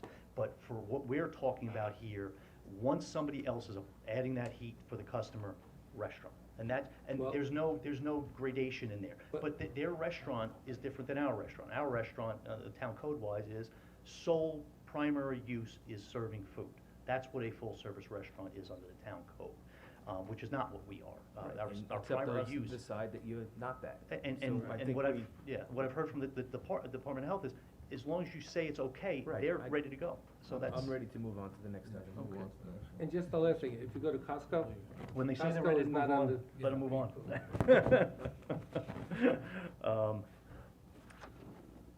Okay, so I'm skipping through some of the other issues.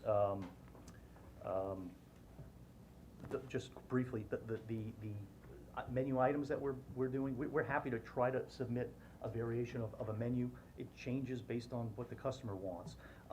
You know, I don't think you guys want to be in the. We don't wanna be Yeah, in- but what we are doing is whatever will comply with the farm cidery law, which is food that can be eaten while walking around. That's what they want. So it's a variety, hot and cold. There's, you know, as we said, there's no utensils on site. There's no napkins. There's no plates. There's no table service. There's no waiters. There's nothing, none of those earmarks of a traditional restaurant. And the foods that were on offer are not going to go beyond what the farm cidery requires us to have. And that, I put that in my letter, again, if you guys would like to see what that is. We spoke about the walk-in coolers. It's our view that since they're modular, they can be moved around, it's not something that needs to be shown on the plans. You know, obviously, we don't want to amend the plans to show this, because it may move around within that giant warehouse space. And so, Just for clarity for that, the reason why that was notated in my staff report, they were shown on the approved snack bar area plan. Sure. And they were taken with the as-built, with the additional space behind the expanded area. They're not in that, they're now in the warehouse space outside of that. and that is correct, and it's just our view, since it's been moved out of this area entirely, we shouldn't have to amend the plan to include plans for an area that's not part of the application, if that makes sense. With regard to evergreen trees, there was just a mention in Mr. Murphy's report. Brian, before we get to that one. Oh, sure. The bigger issue, before we get to the landscaping, is the outdoor patio area. Yeah, so the outdoor patio area, obviously that is a change. We acknowledge that was not on the plan. We are adding that, we would like to add that. You know, and obviously that's for your submission. I think our sole, Did any of you get your site plans, site plan for this? No. Yeah. You got them? Those two drawings are the inside. Did you not get the full site plan package? There's nothing on the outside.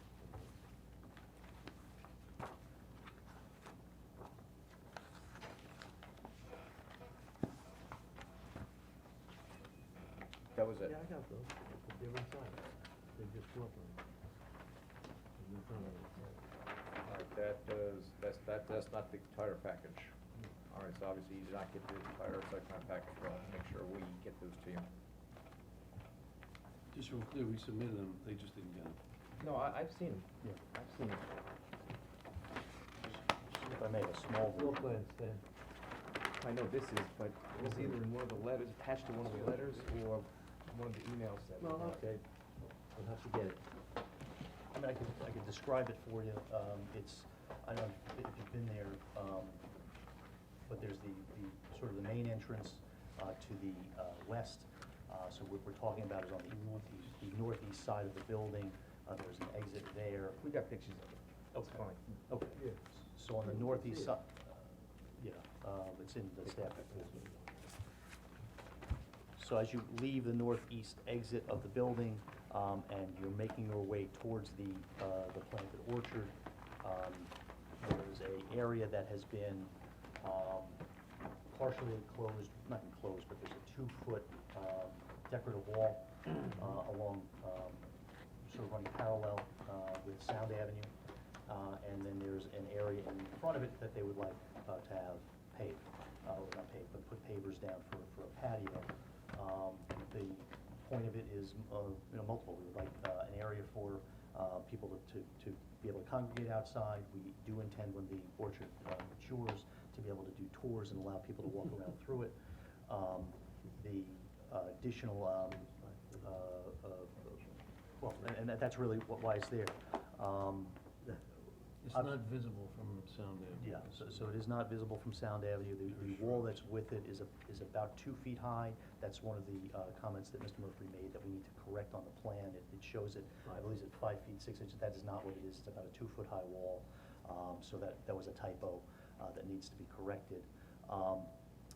Really, that is there for the planning board's approval. The only comment we'd like to make is, it was always contemplated that there was going to be folks walking outside. If you recall, there was a discussion, a lengthy discussion about outdoor music. That was one of the things that had been discussed.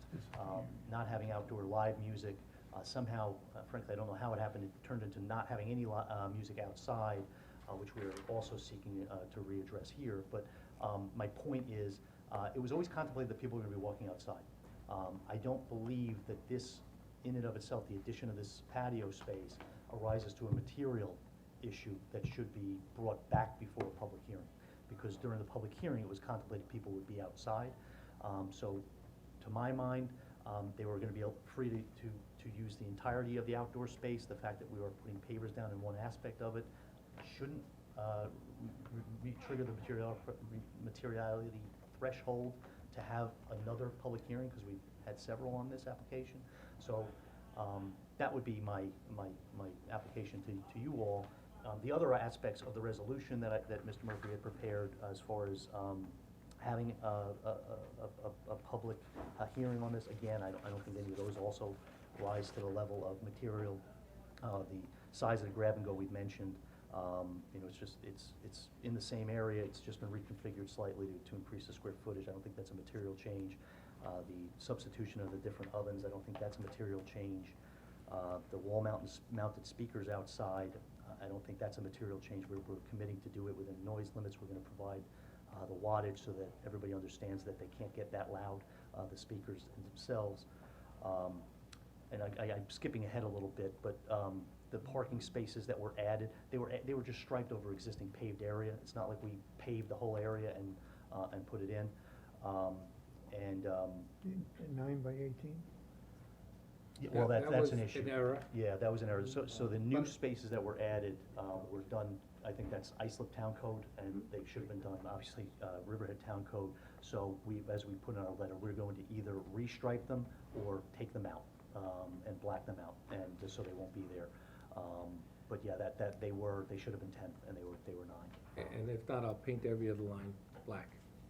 Yeah, I know, I will tell you, there was no intent, these were more spots than we had. I dedicated part of the property to Island Harvest.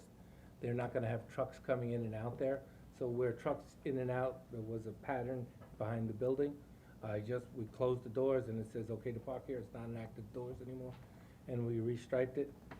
And, you know, I would prefer not to have to restripe it and pay that money again. These were additional spots, again, I'm repeating myself, not required by the town. We just thought it was good to put them in. But all the spaces that were on the approved plan were 10 by 20, and spaces. And they were built that way. The approved plans. The approved parking spots were correct.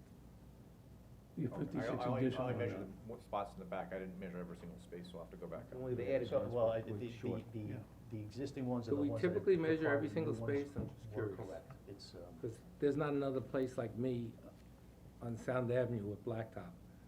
Like Baiting Hollow has got a sign on the street that says new improved parking lot. Okay, there's no, no handicap, no stripes, and no blacktop. So like, when do I get hold to a higher standard that by the way, I'm okay, I'll restripe it. But like, I'm 8 inches off on whatever the requirement is, so then we gotta take out the parking spaces. When everybody was worried about parking, there's never enough parking. Just so I understand, so Mr. Murphy, the ones you measured were the additional spots that were put in, not the existing spots that were on the original plan? I measured them I measured in 2 different areas. One was both were behind the warehouse, not onto the west, so it was behind where the warehouse doors are, and then along. The big thing that cued me that there was something amiss is, for example, the parking along the southern property line. Mm-hmm. Hypothetically, there are 25 on the approved plan, and on the as-built, there are 45. So how did we go, in the same area, how do we get that increase? And I went and measured out the parking spaces on the approved plan, they were 10 by 20. And on the new amended site plan, they're 9 by 18. Okay. So I went out there and I confirmed that they were, all the ones in the back, I didn't measure on the west, just the ones in the back were all striped at 9 by 18. Okay. and it's the new spots that are at issue. So I'll have to go back and do some more measuring. Yeah. Hopefully when it gets cooler out. So And getting- hopefully you Well, have the they'll redo the other same ones level first, of right? strictness with all my neighbors who have no parking lots. I would assume that you would. Well, if you looked at the golf course, I think they have a parking lot. I would assume that you would It's want all- us to it's all restripe asphalt. or take care of this before Golf you course come back does. to measure Oh, again. Yes, but not the other two. As long as everything's 10 by Cooperage. 20, that's all we're care Not about. Cooperage and not, Back. not Cooperage and not Baiting Hollow. And it's just worse when you see the sign on the road that says new expanded parking lot. And by the way, I wish him nothing but success, I have no axe to grind. New expanded parking lot, blah, blah, blah, and then I go back there and I'm like, Are you saying Cooperage or Baiting Hollow? Baiting Hollow. I have a picture of the sign, if you'd like to see the sign that's there. Well, seeing how we're in litigation with them, we can't comment on that. I'm not asking you to. Listen to me, I hope they're successful in business. So, if we could get back to the outdoor space and Sure. public hearing, what did the original site plan reference towards outdoor space? In terms of the patio, nothing.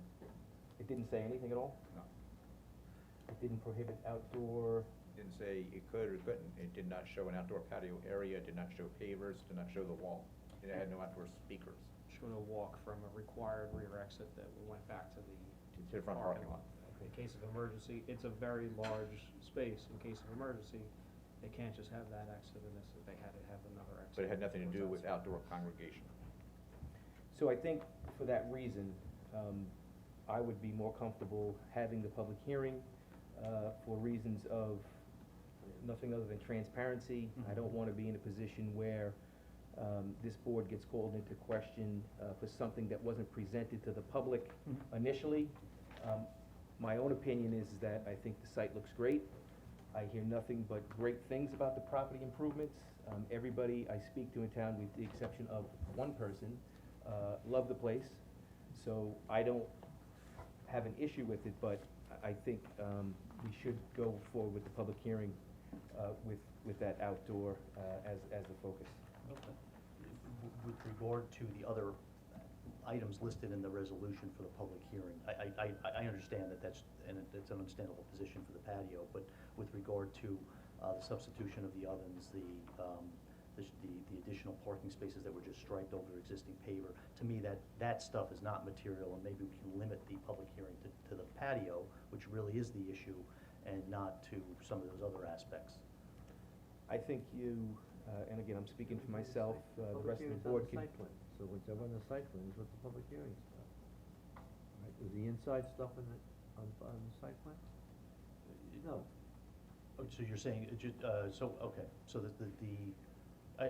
what I'm going by is what the resolution says, and the resolution says it's gonna address these 5 items. And I understand that the patio is an item that is a material deviation, arguably. The other ones I don't think are. I just would like to agree. focus the I think issues. you've adequately explained what you've done inside and provided good reasoning behind it. I don't think they're major changes, they're all inside. Okay. You say you'll rectify the additional parking spaces size, so really, you know, my interpretation would be specifically to the outdoor space. Okay, thank you. And that does include things such as the new landscaping plan and any other exterior Right. changes ever made? You did start to mention the landscaping on the Warner side, though, I believe, and we kind of Yes. shifted gears. Yeah, and so, and, you know, I'll go into as much detail as you want, but there were substitutions made to the landscaping plan, no doubt about it. With the Warner side, which is the northeast side, there were a series West of. side.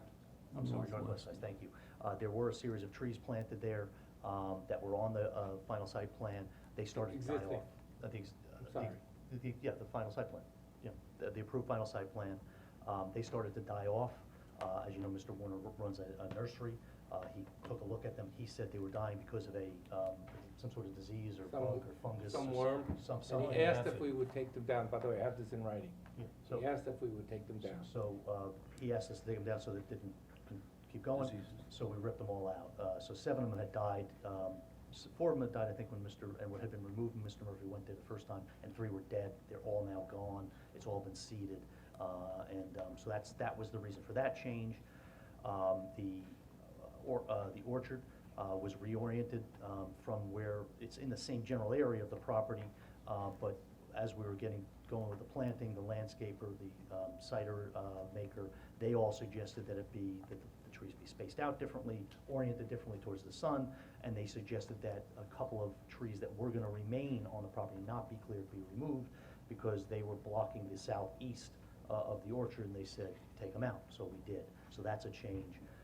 There were replacements in the species of various trees, particularly along Sound Avenue.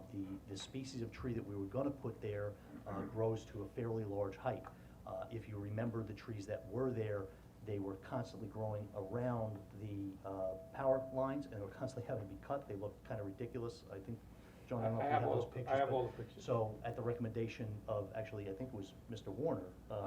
The ironic part is, we bought the because we trees all from- know some of the history, I bought all the trees off Mr. Warner to bury the hatchet, so we could start fresh. So, he suggested a different type of tree. That's what's been planted. They don't grow as high.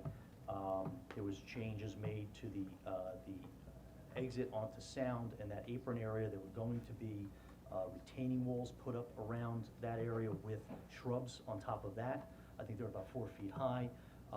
We decided that for sight lines for people coming and going, and also for people coming down that road, we didn't want to block any sight lines. So instead, that is lower, and there are seasonal plantings that are being rotated through. There's a safety issue. Yeah, and so that the idea is that every season there's gonna be something different there, to keep it different, you know. As far as some of the other issues. I added cherry trees also that weren't on the original plan, so that when people could walk down the inside of Sound Avenue, there was nice, beautiful cherry trees. So it was not an economical move to do anything. We sodded all the way down to the flagpole, and sprinkler systems are in, everything like that, so. These compartment areas, are they still storing wine?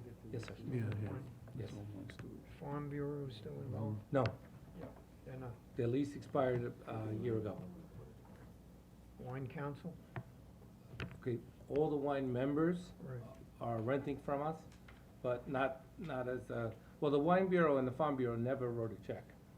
Well, excuse me, the Farm Bureau did. They were the ones who leased the property. So the Farm Bureau wrote a check for the square footage rental. That lease expired a year ago, December. And none of this is part of the cidery? That's No. not part No, of- yeah. but it's, Yeah, those refrigerators that are all was the there. start of the business, All those, actually. that's of one your- of the sites, your- yes, sir. yeah. Mhm. And it's Yeah. still an active part of the business. So basically, this is where the public will be? Yes. And this is the patio area. And you donate space to, I donated the back corner. 20,000 square 20 feet Yeah, to no, Island Harvest. 20,000 square feet for 20 years to Island Harvest, which, by the way, despite what some of the people say, we kept it on the tax, because I was in depth with the Board of Health. Okay, we kept it on it, they wanted me to knock down 20,000 square feet to give me this much retail. Forget about what the logic was, but the logic was that. So I said, well, rather than rather than knock it down and take it off the tax rolls, I said, how about if I sterilize it and I'll give it to Island Harvest? Quite frankly, Island Harvest has been there since about a month after I bought the building. They've had the space for free, all Hurricane Sandy, whatever the last one was. They use the space all the time for emergency stuff, so we went before the Suffolk County Legislature. They approved it, and we did almost like a Pine Barren exchange with the Board of Health to be able to do that. And we kept it on the tax rolls, which is a good thing. And there is no tax deduction, by the way. Not that it matters, just to let you know. Stan, we're jumping around a little bit, but staying with the landscaping, just some clarification. One is the east side of the building where the apple orchard was, as Mr. Lewis pointed out, expanded. That area was supposed to remain as a buffer adjacent between the building and the apple orchard. And it was agreement that the architect and I were going to go out and selectively pick the trees with the apple grower to see which trees could be saved and which ones should be removed. That communication was never done, and the trees were just removed. So that was a little disheartening that there were large, I won't say a large number, but there were several large specimen-sized trees in that area that the intent was, when we went out to do our site inspection with the architect and the apple grower, that those trees would be preserved, and they were not. Second thing, with the issue of the landscaping plan is largely different than the same that was previously approved. Mr. Lewis has pointed out some of the changes, not all of them, but some of them. Another change that's pretty significant are the landscaped elements to the entrance on Sound Avenue. Before, there was a stone wall, some perennials and annuals, so that there was some greenery and landscaping year-round. Those were not done. What's been planted out there, I'm not an arborist or landscape architect, they look like pansies, or that size of a small flowering plant. Staff is looking for something a little bit more of substance in that area. You're talking about the driveway apron area? That is correct.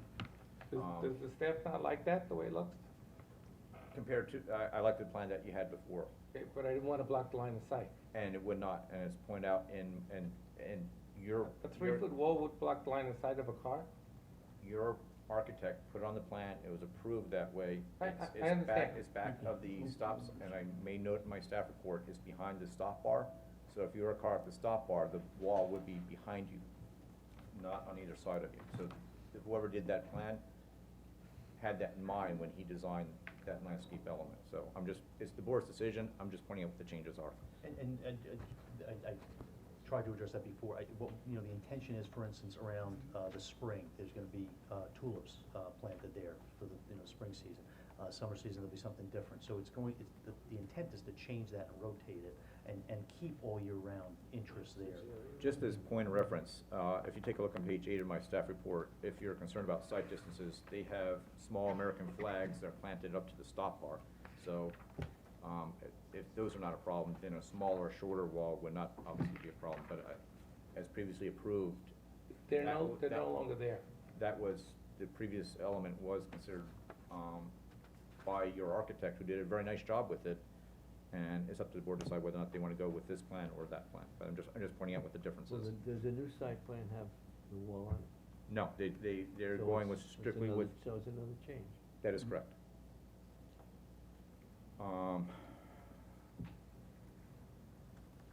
As Mr. Lewis pointed out, the lighting fixtures along the north wall, were changed. They had non-compliant lighting fixtures, which point out in my previous staff comments back to them.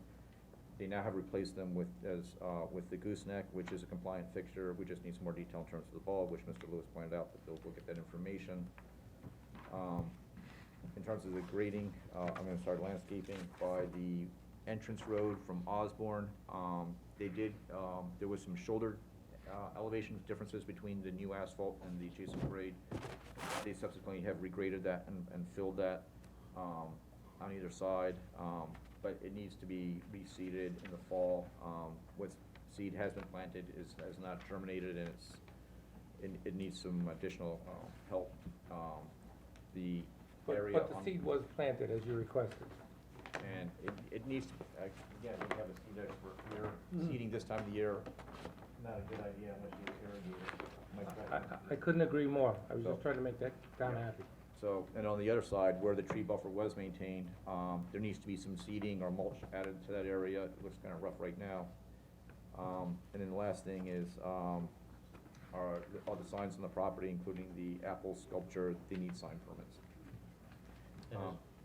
And then the applicant has agreed to do that. That'll be just a condition of the site plan approval. That Apple structure needs to have a sign permit? Yes, if you remember Apple Honda, there was an issue with the apples sculptures out in front, and those were required to have a sign permit as well.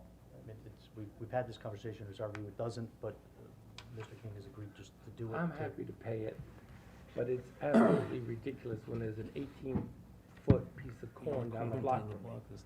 Okay, and by the way, we're in agricultural zone, right? So You if we're didn't in get agricultural approvals, I think you just, I wouldn't go down that path, it just confuses the issue. Yes, it does, because not all of my neighbors have. Well, your neighbors started as farmers, they have a farm, you started. I'm a as farmer. When am I gonna get credit for being a farmer? I mean, I don't know what your approval is through our zone. Okay, getting back to, hopefully what would be the last issue, what Mr. Lewis was questioning was the public notice. Any of the changes that were made to the plan will be included in the notice. If we did not reference those changes, I'm looking at Bob, I would not want to put a public notice out that does not reference a change. So. Well, because, I think the distinction though is, based on my research when I looked into this, for a change on an amendment application to warrant further public hearing, it's gotta be material. And I think what I'm saying is, some of these changes, species of tree and things, I don't think rise to materiality. I do think the patio, I will concede it raises the materiality, and that makes sense.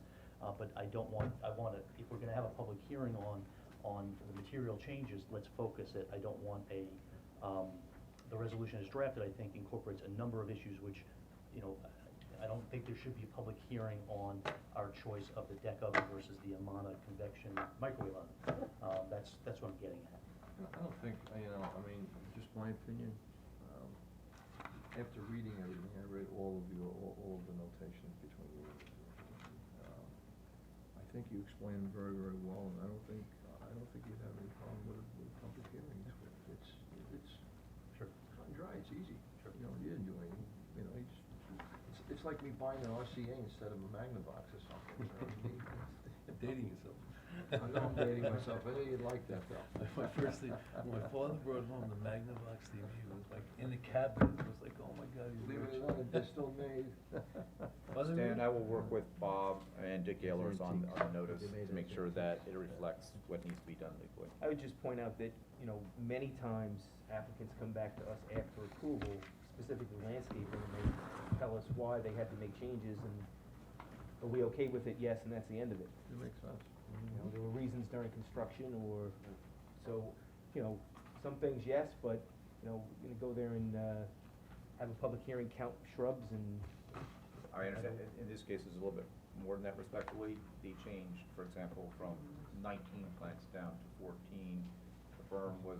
19 different types versus 14 different And types. My point is, respectfully, we make the decision, and if we don't wanna talk about landscaping like we do with everybody else, we won't talk about landscaping, okay? Understood.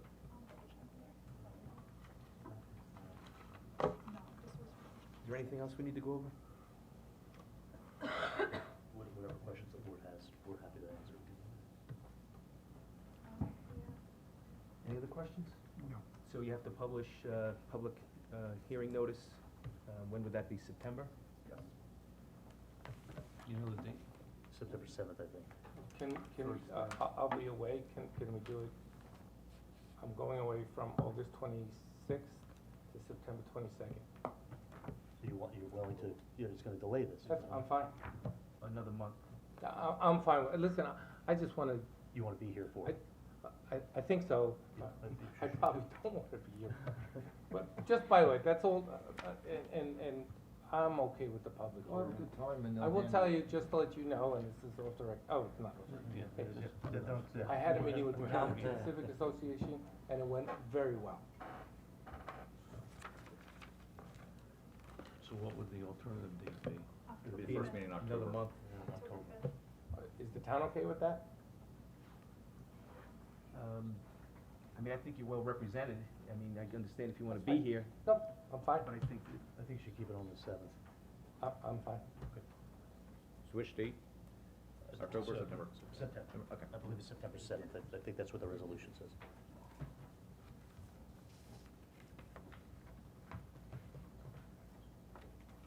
That's what I saw. Yes. Yeah. Yeah, September 7th. All right. Thank you very much. Have a good day.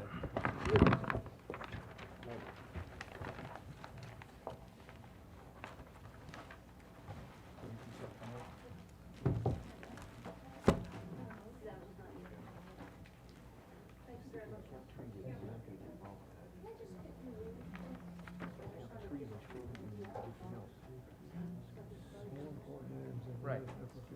Right.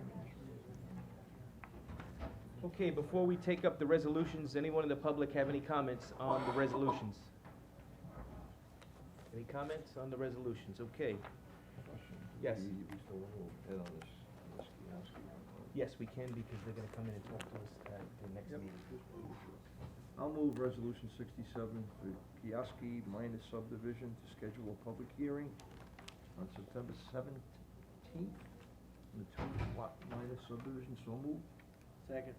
Motion made and seconded to schedule a public hearing and approve resolution 67 for Kojawski minor subdivision. All in favor? Aye. Aye. Opposed? Resolution is approved. Number 2. I'll move resolution number 68, call a public hearing on TSA capital funding, fueling station. I'll second. Okay, motion made and seconded to approve resolution 68 for TSA Capital, scheduling a public hearing on September 7th. All in favor? Aye. Aye. Opposed? Resolution is approved. 69, Mary Ellen lot line modification resolution to schedule public hearing September 7th, minor subdivision application. Second. Okay, motion made and seconded to approve resolution 69 for Mary Ellen lot line modification to schedule a public hearing. All in favor? Aye. Aye. One change, Mr. Chairman. I said 17th, this is a typo. It should have been the 7th. I don't know if it's a big deal, but I'll just bring it up.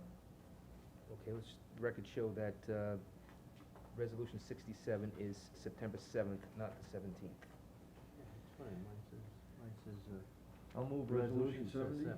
Resolution says 7. Then mine says 17. No, inside. Oh, okay. Here. I'll move resolution number 70, Riverhead Ford parking lot. Schedule a public hearing on September 7th. So moved. Second. Okay, motion made and seconded to approve resolution 70, Riverhead Ford parking lot public hearing. All in favor? Aye. Opposed? Resolution is approved. Number 71, Long Island National Golf solar panels. Resolution granting preliminary site plan approval for a site plan application install approximately 22,000 square feet of ground-mounted solar. So moved. I got a question on this before, I'll second it, but I have a question. The resolution I have has some information missing. That was, did Greg leave? That was corrected. The new one's attached. Yeah, you pointed that out, right? Yeah. George had There's a new pointed one. that out, and it was rectified. Okay, motion made and seconded to approve Resolution 71, Long Island National Golf Solar Panels Preliminary Site Plan Approval. All in favor? Aye. Aye. Opposed? Okay, resolution is approved. Number 6. Move, resolution 72, Little Flower Children minor subdivision, approve a 2-lot minor subdivision, so moved. Second. Okay, motion made and seconded to approve Resolution 72, Little Flower Children's minor subdivision. All in favor? Aye. Opposed? Resolution is adopted. 73, Bating Hollow Cottage, number 23. Moved. Second. Approved. Okay, motion made and seconded to approve Resolution 73 for Bating Hollow Cottage 23, granting administrative site plan approval. All in favor? Aye. Opposed? Resolution is approved. Number 8. Gilmartin Lot Line Modification, resolution number 74. Approve a minor subdivision lot line modification application. Second. Motion made and seconded to approve Resolution 74 for Gilmartin Lot Line Modification. All in favor? Aye. Aye. Opposed? Resolution's approved. Number 9. I'll move 75 Grapes and Greens. I think we have to change the date, however, right, It's gonna stay. for the public hearing? They are going to keep it. You're Yeah, staying, keep it. Yeah, they're gonna keep the 7th. Okay, I'll move Resolution 75 Grapes and Greens to schedule a public hearing for September 7th. Second. A motion made and seconded to approve Resolution 75, Grapes and Greens, to schedule a public hearing for September 7th. All in favor? Aye. Opposed? Resolution is approved. Chairman, I have a change to the Mary Ellen lot line modification date. It should be August 17th, not September 7th. We did change that in the discussion. Right, they're gonna come back, okay, so just let me go back. The 3 o'clock meeting in August, the 17th. Number 3, right, so the date of, wait a second, where, That should be resolution 2017. so what is it gonna be, August, I'm sorry, August 17th. August 17th, so, somebody wanna just, okay. bring that up again? Resolution 69, a change in the date of the Mary Ellen lot line modification to August 17th. August 17th. Second. Okay, motion made and seconded to approve amended Resolution 69 for Mary Ellen lot line modification public hearing on August 17th. All in favor? Aye. Opposed? Resolution's adopted. Thank you, Emily. Okay, any public comments on any matter in front of the board? Anyone from the public wish to speak?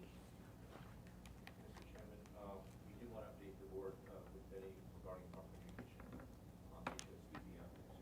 Do it this part or after? You can bring it up now, that's fine. We received a plan from the applicant with respect to a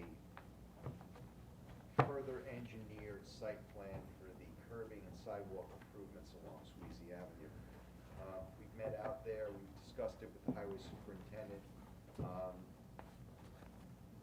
There are some conditions out there that are not ideal.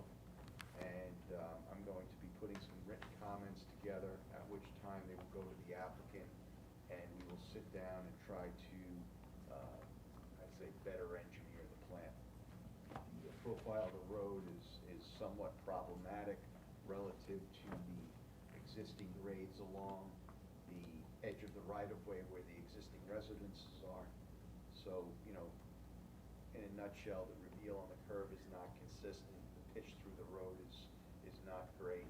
In putting curb on that road, there's the potential for bottoming in the shoulder areas in some locations because of the minimal pitch. So, all these issues are gonna need to be looked at and further evaluated. So that, we have included the highway superintendent in the process. Obviously, this road work will require a road opening permit from him. So we figured we'd bring him into the mix and get his 2 cents. So in moving forward, it's going to be. Is the road Sweezy Avenue, is it wide enough to accommodate parking on the road itself? I'm not talking about restaurant Not on parking, both just- sides just- of the road. Not on both. So, is it signed now by chance? Excuse me? Is it signed that way? No. Parking, they can park on both sides of the road. So it'll be something to consider when we get down to it. What's happening now is that the vehicles who do park on the west side of the road are parking on the sidewalk. Yeah, I know that. And That's I why I believe brought it that's up. why the board, in essence, is looking for curbing on that road, because if you got a car parked on the sidewalk, you're not Yeah. walking on the sidewalk. Right. What's the condition of the sidewalk? I would say that it's fair to poor. You know, there are areas where it's non-existent, as you get towards the northern portion of it, up to where the parking facility would be, there's no curbing there, or sidewalk there, for that matter. So the condition of the sidewalk is really, subject to the town highway, right?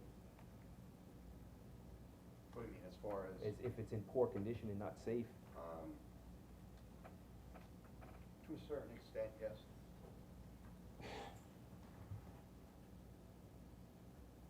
Okay, so you're just informing us, you don't need any decisions? No, I'm just letting you know where it is. You know, the town attorney's been involved. I believe Highway's gotten involved to the extent of understanding what the scope of the project is or what they would be doing. I think Highway also has acknowledged that the condition of the asphalt roadway is not in great shape, and that they are considering putting in their budget, once the sidewalk and curbing does go in, to overlay the road. So, in essence, kind of, make that walkway and thoroughfare somewhat complete at the end of the day when everyone's said and done.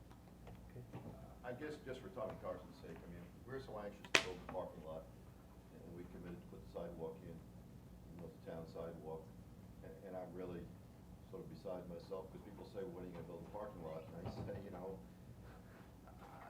Which comes I'm first, looking the for the parking final lot or site the plan sidewalk? resolution, and I'm coming out of the health department, I'm trying to answer the questions there, putting a grease trap in, so I have all these things, and I keep saying, I can't do anything. There's not a process in the town, apparently, for me to build a parking lot without pulling my building permit, which requires the health department for that. So I'm backed up into, I'd like to build a parking lot today.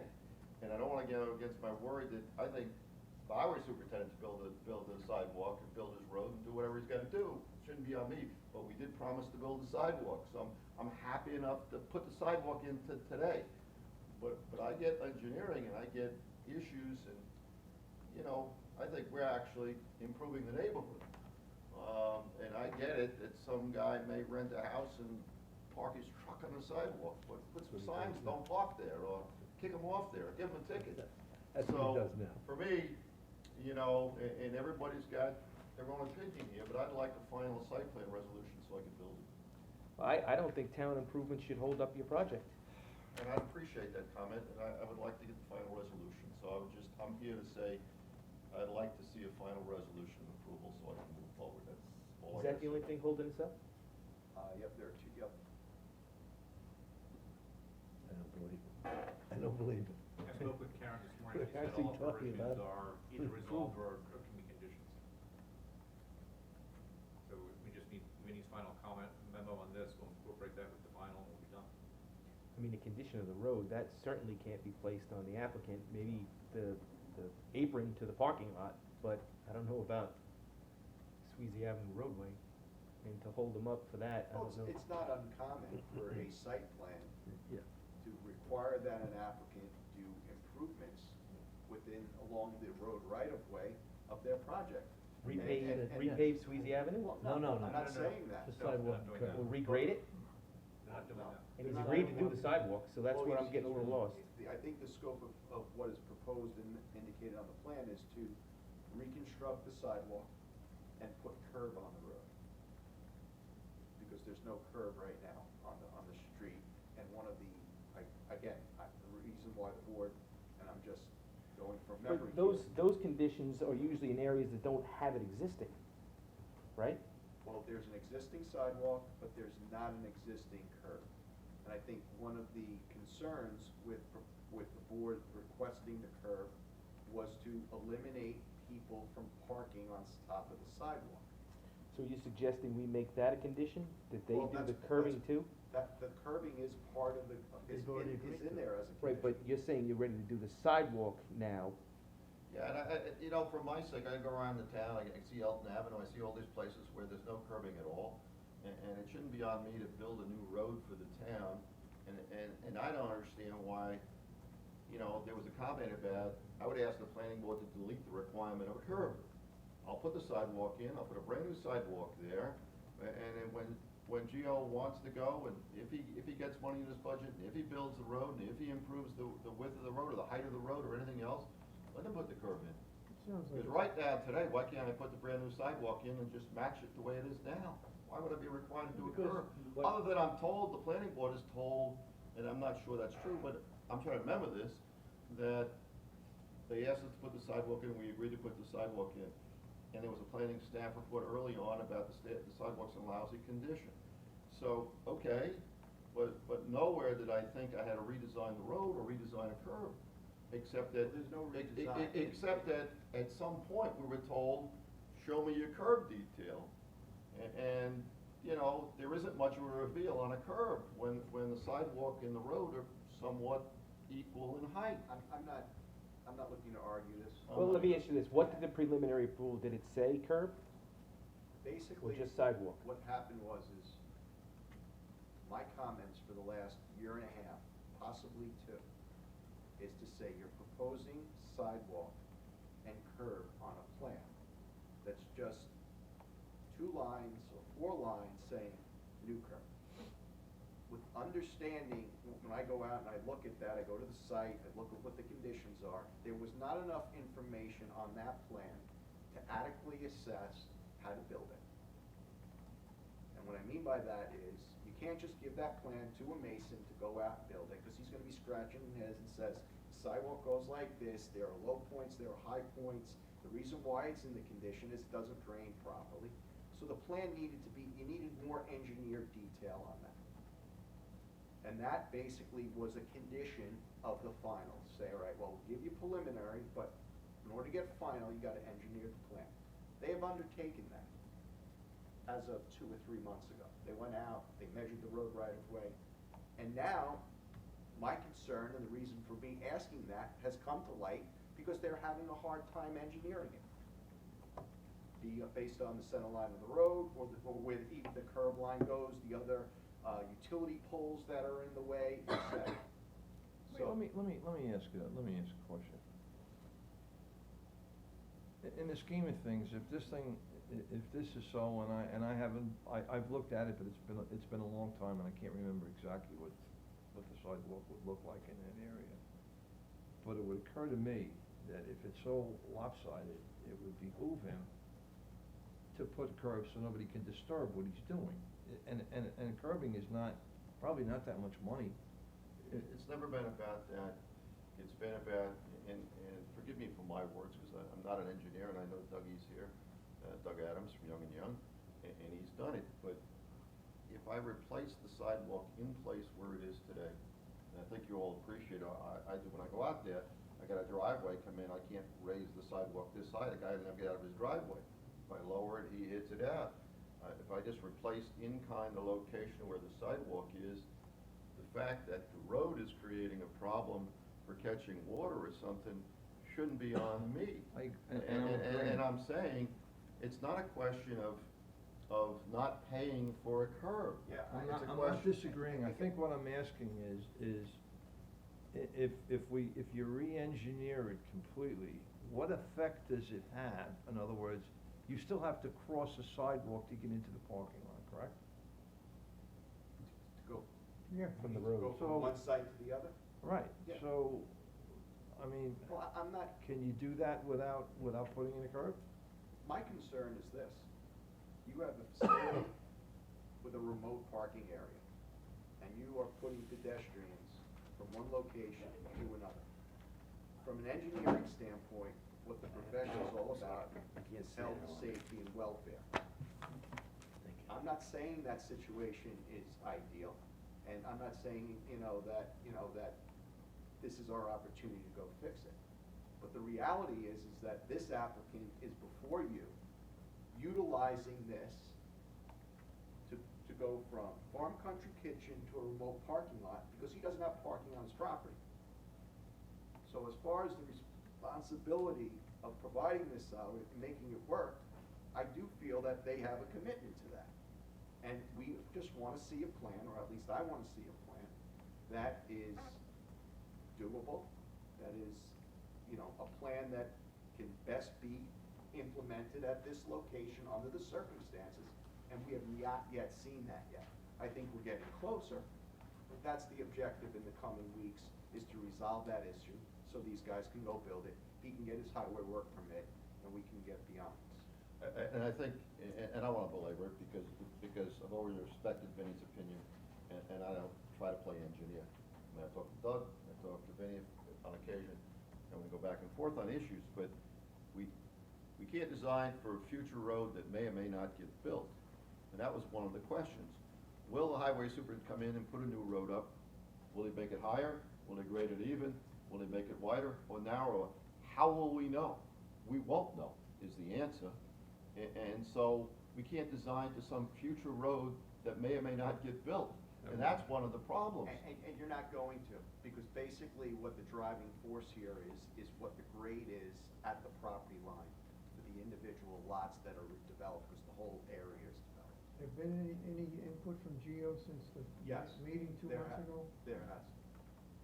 That's kind of where I was going, you last comment. And basically what his intention is to go build it, and after it's all in there, I'll go out and I'll overlay the road and I'll do what I have to do.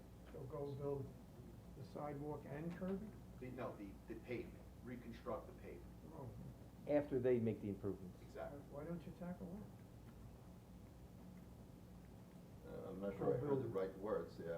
I understood, I was putting a new sidewalk in, that much I can understand. Here's the sidewalk, I put it in the same location, I can't go on private property, I can't go in and fix the guy's driveways or change the, so I put a sidewalk in, replacing what's existing. What else do I do today before Geo comes Does that down? whole sidewalk have to be replaced? Yeah. That's what they tell me, they want a What's free that? sidewalk, and I appreciate that it made Well, that's what's shown on the plan. It says replace sidewalk from 25 up to, you know, the entranceway. I thought, And it's showing proposed curb I thought a lot of it was in fair Proposed shape. curb by who? by the applicant, The whole way? I mean, where it turns. with the exception of the driveway The rest- markings. I thought the rest of it was in fair shape or something, I don't know. All I know is we had an original planning report saying the sidewalk was not in good shape. Okay. We went through public hearings, and the client stood up and said, I'll replace the sidewalk. Never talked about curbing, never talked about design, never got to that far, and that's certainly not gonna build the road, not gonna anticipate the road's gonna be built or not built, and I don't wanna design the road. And so from my end, it's about, you know, either you want me to put the sidewalk in now, you want me to put the sidewalk in later. I'm willing to put it in right now, because I'd like the parking lot to exist right now. I'd like to build it right now, and I can't even do that until I get a building permit, which is held up by the health department, so it's like insane. But, you know, from my end, I would, you know, the sidewalks in a location, we're replacing it at the same location. We're not moving it in or out, can't go on private property, and what's there is there. And so, you know, I've done my best to incorporate Doug's comments, but we're lucky Howie Young's not here right now. So, I mean, they've. And I'm getting agitated. They've agreed to do the sidewalk as part of the approval. The dilemma becomes the curb versus when the town may do the road. Let me give you an analogy. You got a parking lot, and they're showing drainage structures in there. But they're not telling you how deep it is, and they're not really telling you what the capacity is, because it's not fully engineered. So that's what's on the site plan right now. And my concern is that there's not enough level of detail to go out there and reconstruct the sidewalk, in addition to doing new curbing that is going to work. that's where we are right now, is to. Well, that's something different you're telling us now. The capacity of the drainage in the parking lot. Well, I'm just saying, what's shown on the plan, what was and again, this was proposed by the applicant, was to Right. go out and reconstruct the sidewalk and put in proposed curb. I don't know how the curb came into the mix. Doesn't sound like that was part of the preliminary It approval. wasn't, it was, Okay. wasn't, it So wasn't. can we do this, please?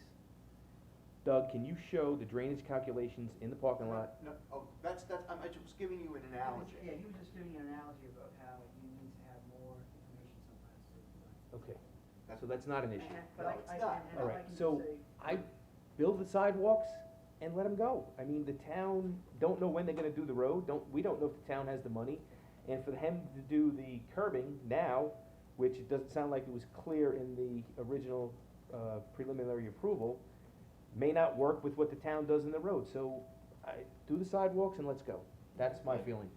Thank Is there existing curbing? you. No. No. We can't hold them to what the town may do 5 years from now. Listen, and that's not what I'm, I don't think that's what Vinny was saying, I think he was saying that, you know, we know that this stretch of road from where we're proposing the improvements down to the corner, the road's in poor shape, and you don't wanna go doing even the sidewalk knowing that when we redo the road and fix everything, maybe the sidewalk's not gonna be nice. But I would like to say that the plan that we have now submitted that shows curb and, sidewalk and curb improvements in the saw cut, I don't know how closely, you know, you looked at this plan, but it kind of fits in there with what the road is as it exists, not knowing what you. well, it's just clear, it's not clear to me, because you say, you know, again, you say start curb, you have, look, you say, begin new concrete curb here, and then you say end concrete curb here, but you're showing concrete curb from here Yeah, to here. that's because that's a leftover note thing, that was from when we were only proposing here, so we are showing curve, we have grades on the top and bottom of the curve.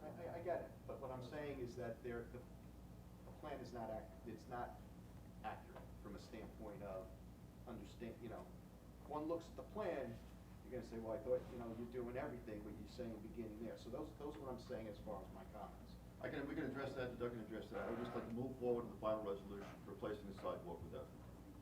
That was my last comment said. And I'd appreciate getting it, because I really would like to get on with the final resolution. I'm fine with that. But the plan that Vinny looks at, the final, should be clear where he's comfortable. Yeah, honestly, I didn't know we had left that note, that So, note on there, but okay. the engineering. I'll put of some the curve- bullets on there, Yeah. whatever, and then the board can make a decision. Fine. Personally, I think where we show this curve and sidewalk now,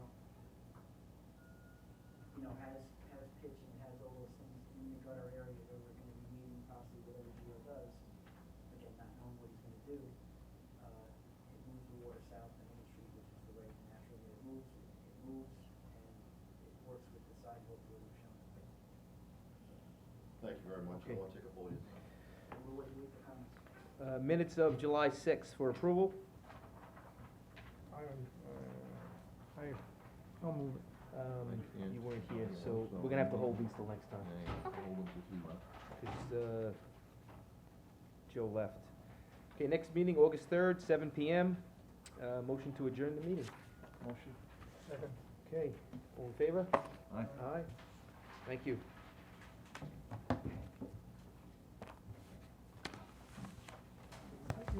Yes, this is it right here? Thank you.